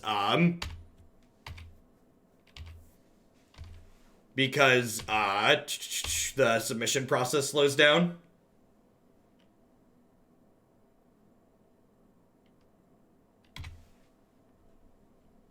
That's true too. They can also choose not to cast packs. Spell Queller's a may.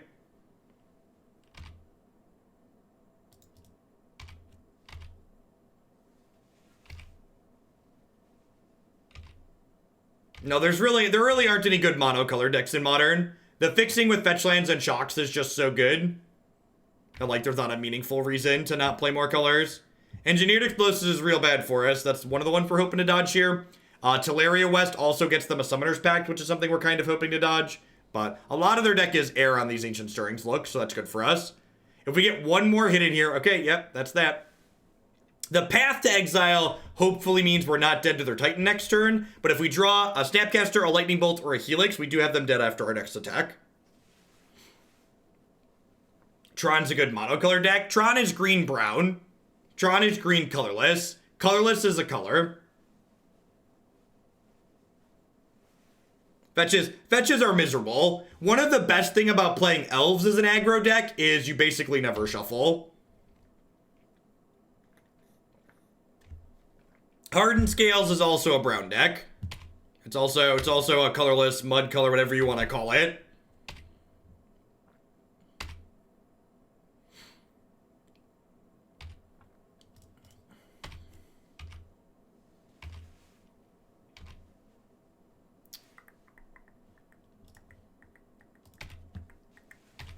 Alright, so they're gonna get a Titan here. They have a Summoner's Pact, so they're gonna get a Titan.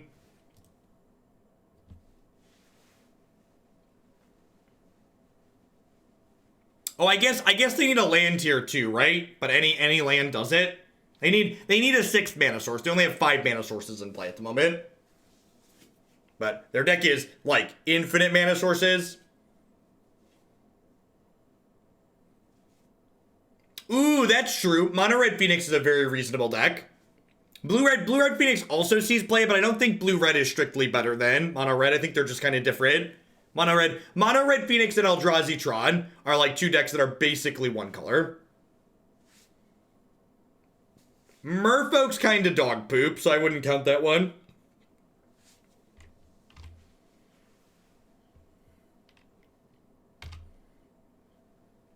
But like Eldrazi Tron and other things like regularly see a lot of play. Kind of is being super generous. Yeah, you're not wrong. Yep. So we flooded out here a little bit at the end. We're not guaranteed dead, but we're kind of mostly dead.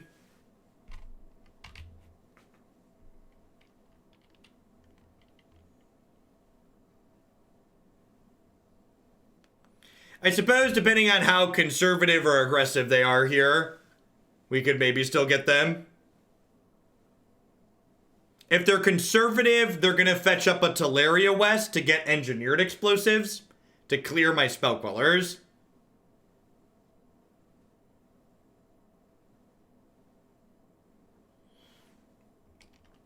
Yeah, this is the conservative line. Do you play better in digital and paper? I find myself making better mistakes, less mistakes, different mistakes depending on what I play. I play better when I'm not distracted. So most of my digital magic takes place in a setting like this. They have an Azusa. Seriously? Is their last card Azusa? They have a Vesuva and 1 card in their hand right now. So like most of my time spent playing digital magic is spent, they just have engineered explosives naturally in their hand. Yikes. This is like worst case scenario for us. Yeah, since they've raw dogged the EE and then like have Teleria West for next turn.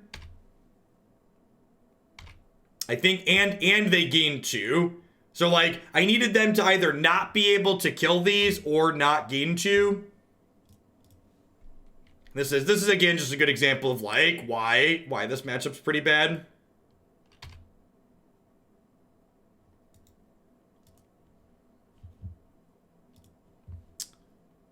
So they have 4, 5, 6, 7, 8, 9, 10. They have 11 mana next turn, so they can pay 4 for their pact.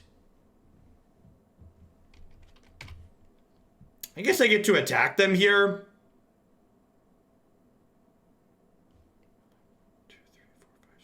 If I attack them here and force them to blow this up, they can't recast this other pact.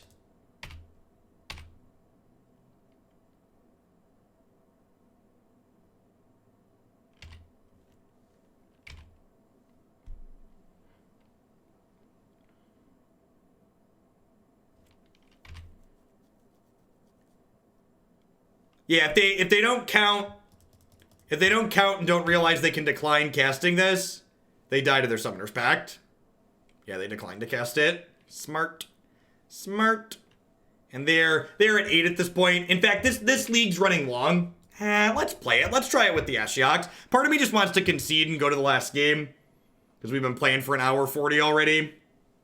Hour and a half or whatever. We started about 8 minutes in.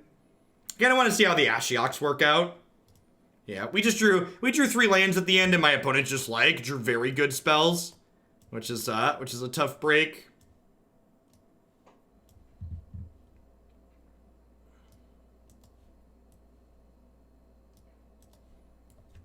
Spreading Seas is replacement level, like I mentioned. A Breed is fine because it kills Amulet. Grim Lavamancer is pretty bad. I don't know how I feel about D-Sphere. I don't think I want it. Maybe just one. Maybe just one.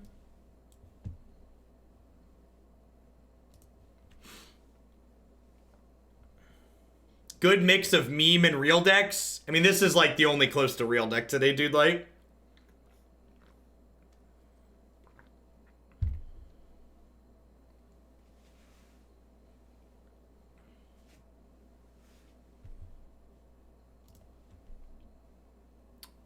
So, I think if you can put Primeval Titan into your opponent's graveyard, Surgical Extraction's actually very reasonable here. But I think because when this deck kills Primeval Titan, it is, when this deck kills Primeval Titan, it is exiling it with Path to Exile. That Surgical's then not very good.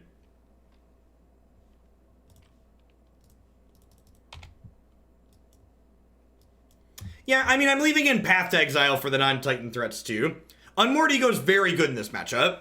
Unmoored Ego is good in a lot of different matchups in Modern, because there are a lot of Modern decks that basically can't win once you take their keycard away.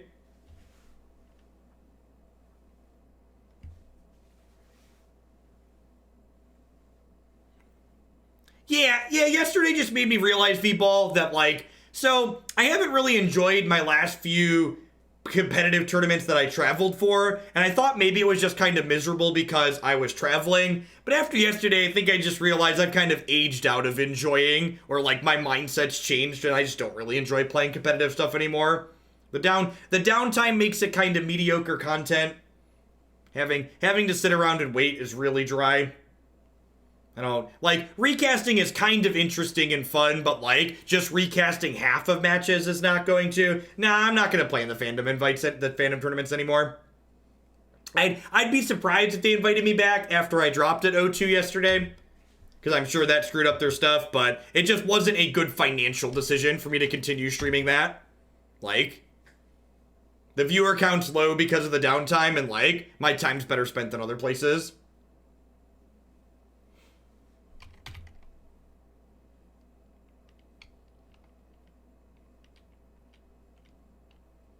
They found a replacement for my spot, sure.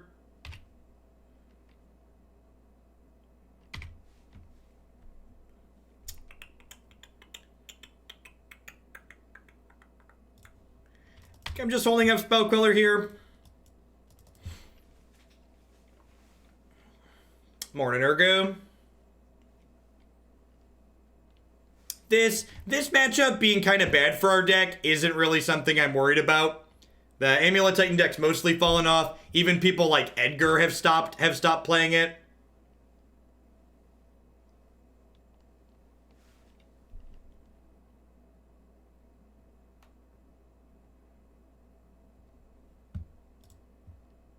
Yeah, it's weird. Sitting there and being trapped. Yeah. And I understand from a content perspective why they prefer people sit there and slog it out and fill their stuff up and bump their numbers, but just it would be the second week in a row where it's not like the Twitch Rivals tournament where we played it out to the end because they're guaranteed a payout, right? If I go 2-3, we make actual $0, and that's worse than just streaming other things that I'm not streaming donation decks to do that. And when you factor in that I'm bored while sitting there waiting, it's well, I'm bored and I'm losing money because I could be streaming other content.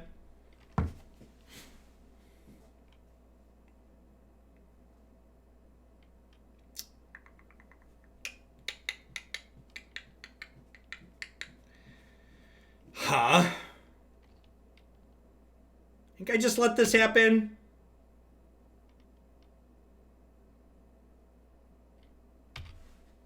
Yeah, if you want me to sit there and play at O2, pay me something so I play it out.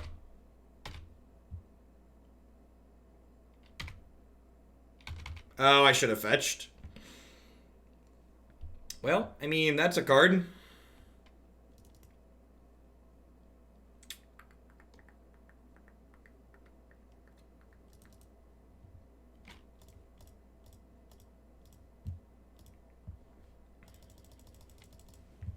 Just get that one in there.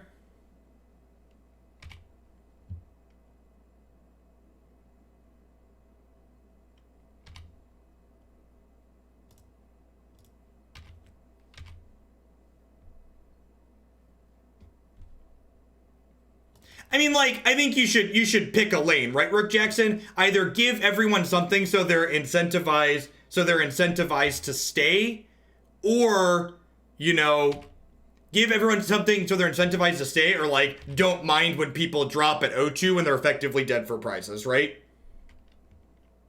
Like pick a lane. That feels like a problem with a lot of Magic related things. The inability for people to pick lanes.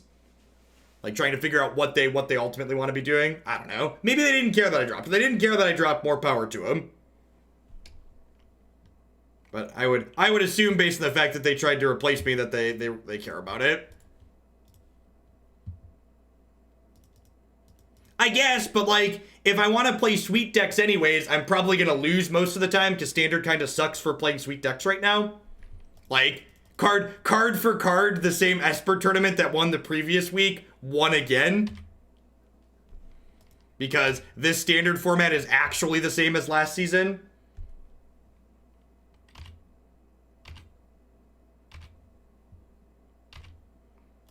Yeah, structuring the tournament as double elimination would make a lot of sense.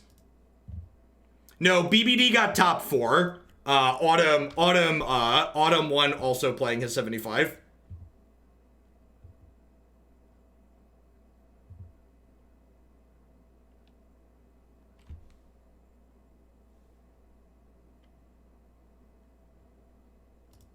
I think I want to just kill this so they stop attacking. I'm actually going to attack Karn first to make sure Karn dies. And then we're going to bolt this Sakura Tribe Scout.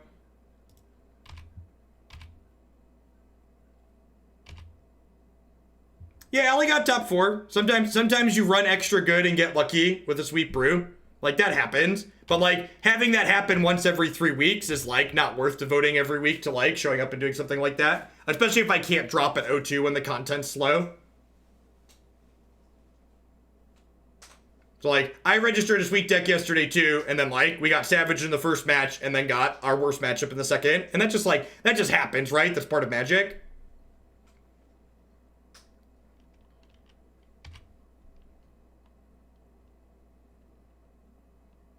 I mean, there's plenty of people out there that, like, do plenty of great competitive content on Twitch. So, like, if I'm not in that lane, I think that's okay. That's one of the great things that the MPL brings. That's true too. Allie also does a lot of long sessions with the same deck. So when he plays kind of a wonky thing, it's not like me where I've done like two-hour sessions at best, right?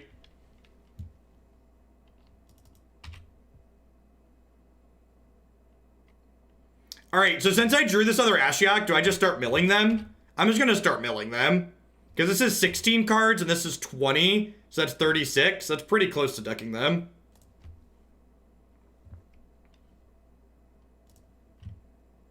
Exiling random cards from their deck also screws with them in the event that they, like, take my Ashiok away and, they take my Ashiok away and eventually get to search their library.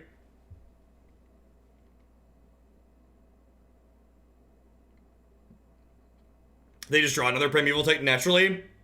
So, like, half their Primeval Titans don't have text right now because they're Pet Summoner's pack, so they just, like, naturally drew a second Primeval Titan. Yep. Alright, so we need a Teferi is a redraw. A Path to Exile is obviously good. Snapcaster Mage is good. Otherwise, we're probably just dead. Yeah, definitely. But I mean, like, if you look at the invite tournaments WotC has done Punchworthy, and I mean, like, if you look at the invite tournaments WotC did, also WotC, like, juices their numbers, so, like, there's more of an exposure factor from stuff like that, too. Whereas, like, the fandom tournaments get, like, 2,000 people, if that. Like, they get 2,500 people, which isn't that much more than I get individually. Yeah, I could probably take a Titan attack or two here. They are just vanilla 6/6s currently. So the problem is that they're gonna attack my Ashiok down, and then they're gonna get to transmute this Teleria West.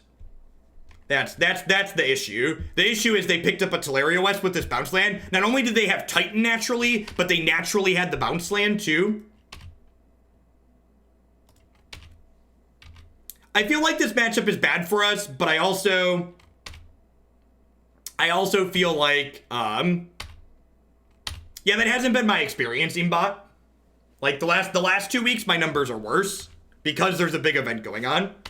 And, like, let's be honest, unless you're someone who's just starting into Magic right now, you probably know who I am on Twitch, right? Like, a lot of the people who aren't watching me are probably someone because they have a problem with me for some various reason. I don't think that's worthwhile, Allure.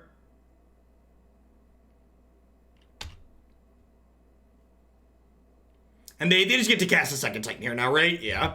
Yeah, no, I don't think this matchup's unwinnable by any means. Like, both these games were incredibly close and my opponent just had very good top decks in them. I always feel like it's kind of a cop-out when you say something like that. It feels like a cop-out at least when I say it, but like the first game we had a window where we could have drawn a burn spell and they like hit runner, and then like that game they hit Titan when they only had exactly 4 Titans in their deck because like their packs weren't on because of Ashiok. So always sucks to lose a match a little bit, but I don't think there was really anything meaningful we could do there. For people suggesting I could block with Colonnade there, I could not. Colonnade takes 5 mana to activate.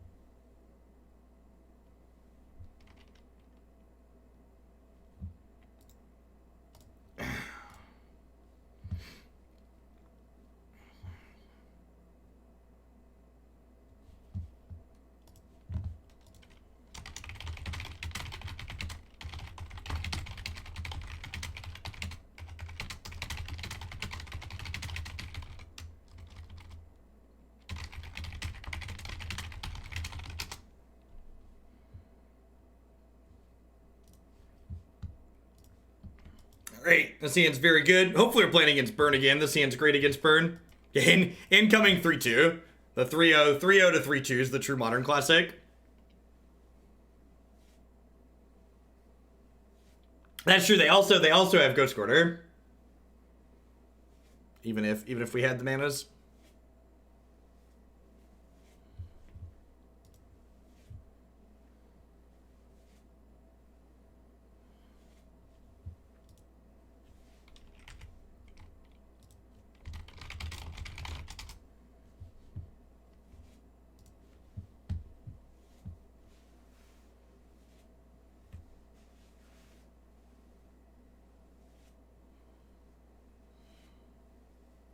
I mean, like, if we hit an aggro deck, the matchup will be pretty quick.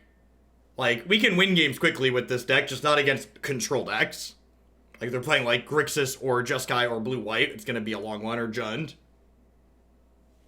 The rate at which this deck wins is usually proportional to the rate at which the opponent's deck wins. Like, against aggro decks, you, like, put them in their spot and close pretty quickly.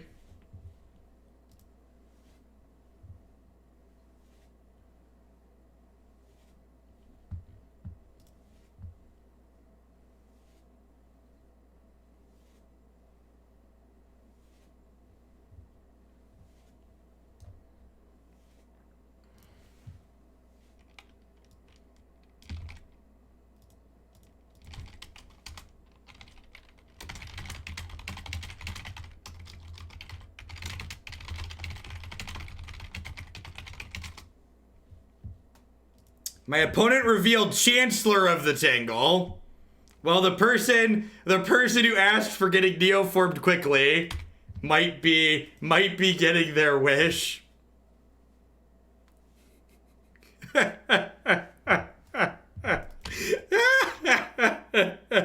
Oh, this format blows. Oh, they don't have anything. Yay, we're incredibly lucky. Yay, lucky. Looking for a veto. Looking for a veto.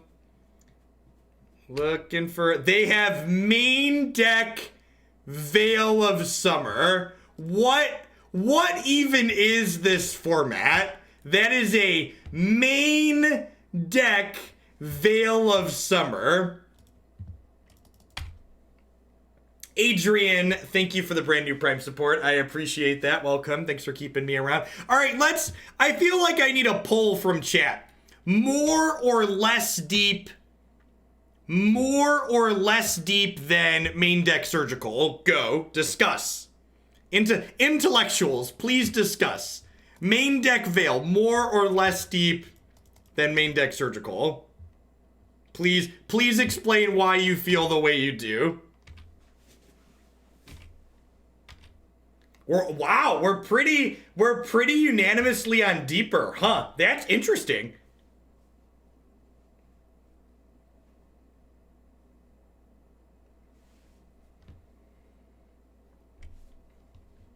I mean, like, I guess the question is, how many decks in Modern don't have blue or black cards? Don't have blue or black cards in them? Thank you. Your Modern Elves have brought me back to the game after my break. Last did green, black, Elves, and Lorwyn Standard. Awesome. I'm glad you're enjoying it. I mean, we're playing Veto in Modern, but, like, Negate's been a main deck card in decks like this for a long time. Right? Now, getting a couple of hits in here probably means they're dead, because their deck does ultimately use its life total while comboing to draw cards with Gristlebrand. So even if they do like combo through this Veto, the fact that I have this Bull tier 2 probably means this game is over.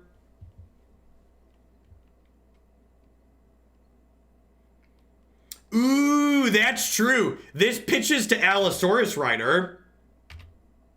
It pitches to Allosaurus Rider.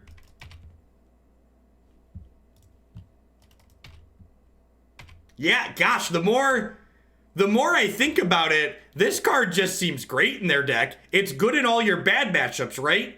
And the matchups where this card isn't good, you are probably beating them most of the time anyways, right?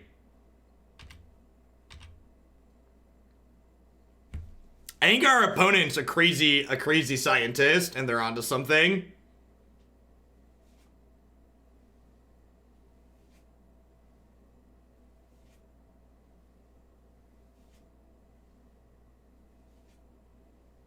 Yeah, I think so, Endo. I think decks without blue or black are often free rolls for Neoform.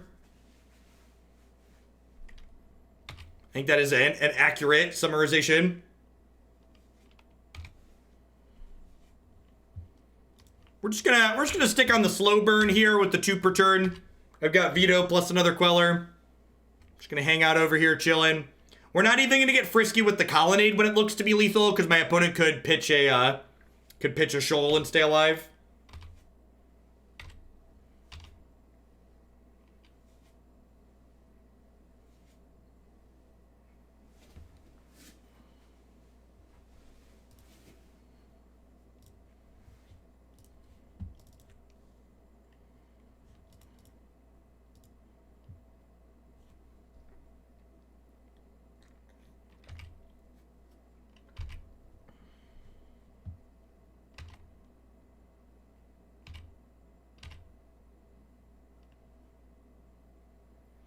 I have no idea what Veil replaces. I am not someone who spent a lot of time invested in the opponent's archetype.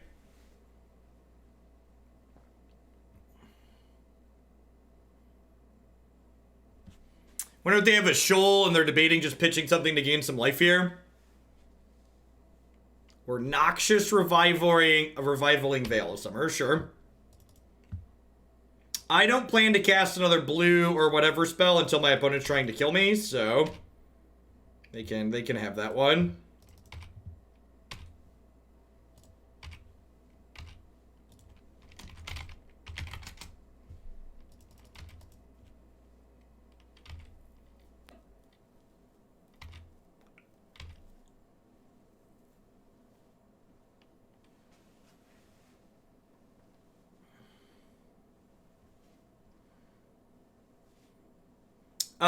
Queller does not get around Veil, right? Veil gives your spells hexproof.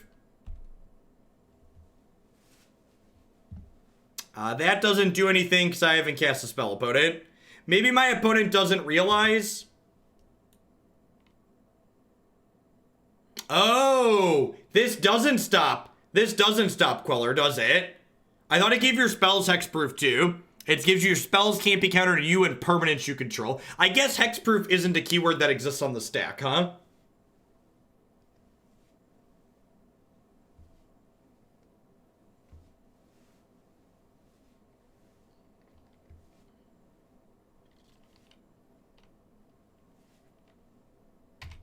Summoner's Pack resolves.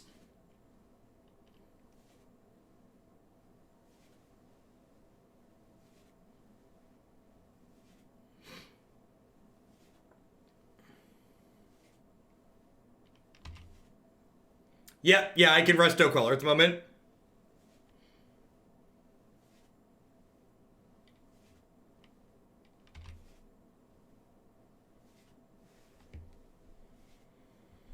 Do do do do do do do do do do do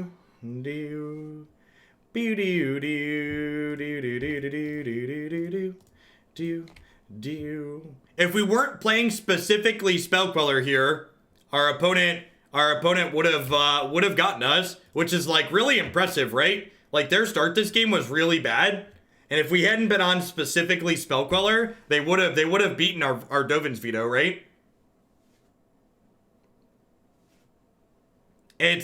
So Veil of the Summer leaves a little bit to be desired against specifically our deck, but it seems like very good technology in what their archetype is trying to do overall. That's true. If I had multiple counter spells, I could have countered that and then done some other stuff as well. That's fair.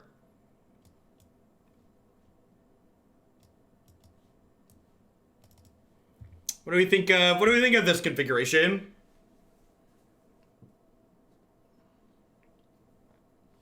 I don't think I want any of these cards up here. These all seem reasonable. I think I like it. Gosh, the more I think about the applications for Ashiok in this format, the more I really like the pair of Ashiok in the sideboard. Card just seems quite excellent.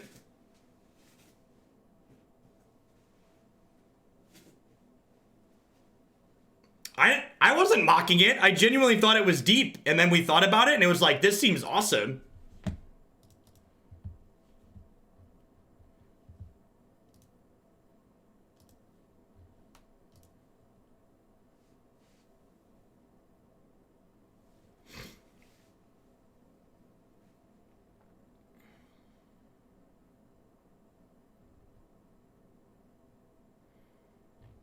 Hey, JW, thanks for the 31 months. I appreciate it.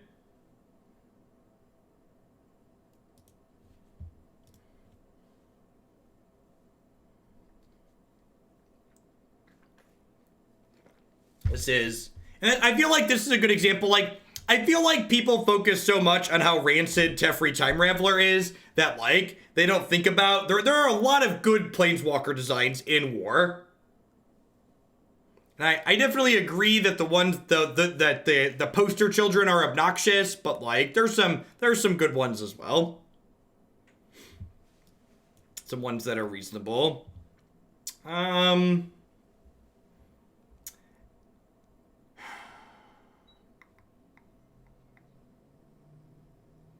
was feeling fine yesterday.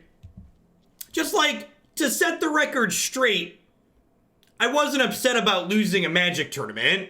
I just understand my job as a business, and it was a bad use of my time to continue playing a tournament that was going to have huge amounts of downtime rather than going and being productive somewhere else. My time is very valuable. I work 60 to 80 hours in any given week. And like, continuing to play in a tournament where I'm very likely to make any money from it is just not a good use of my time, especially when that tournament's going to take another 3.5 hours for me to finish my matches because of other people playing.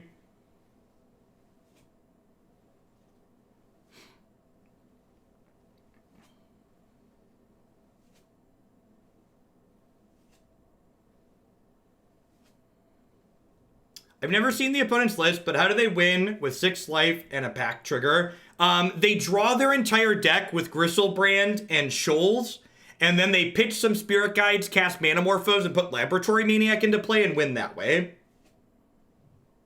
Yeah, definitely, Chumos. In fact, the reason why I decided to come back to play a second week in a row is the previous week I went 2-3, which didn't pay me anything, but it was a great tournament because all of the matches were done. Like, I played my 5 matches and we were done in less than 4 hours. The first round of yesterday's tournament took basically an hour. Over an hour? It was pretty close to over an hour.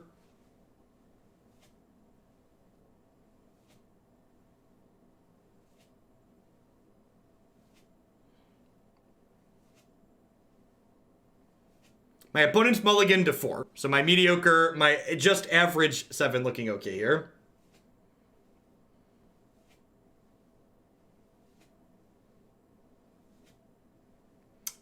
Oh, you're saying it didn't matter. Yeah, that's true. I had pressured their health total. This specifically in the last game. Yeah.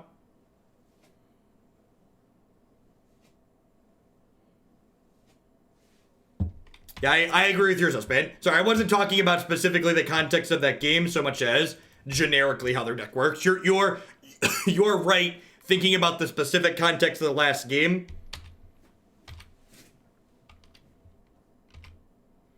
They probably couldn't combo and pay for the pact. Famous last words. I've got a lot of looks at lands here. I'm gonna bottom that.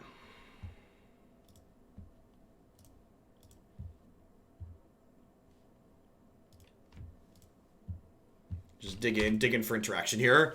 We'll bolt them at end step. We'll snap opt the following turn. We'll snap opt the turn after that. We got a spell queller.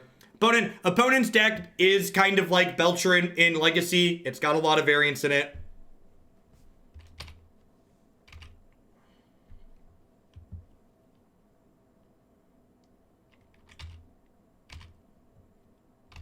Once we get to start holding up Spell Queller, we'll be in a very good spot.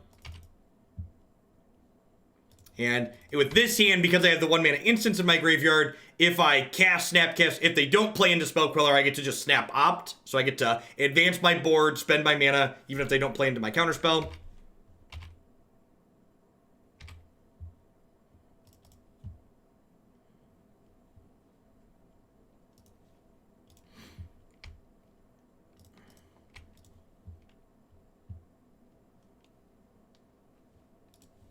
So rather than snapping Bolt, I think I want to snap Opt here and dig for like Force of Negations and Ashiok and stuff like that. I already have my 4th land, so I'm just going to dig for my Ashiok kind of aggressively here.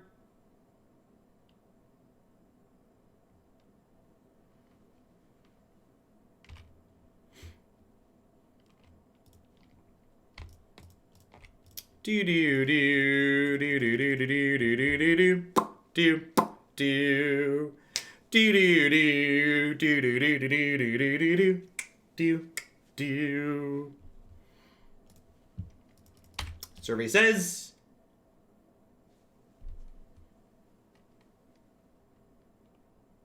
what?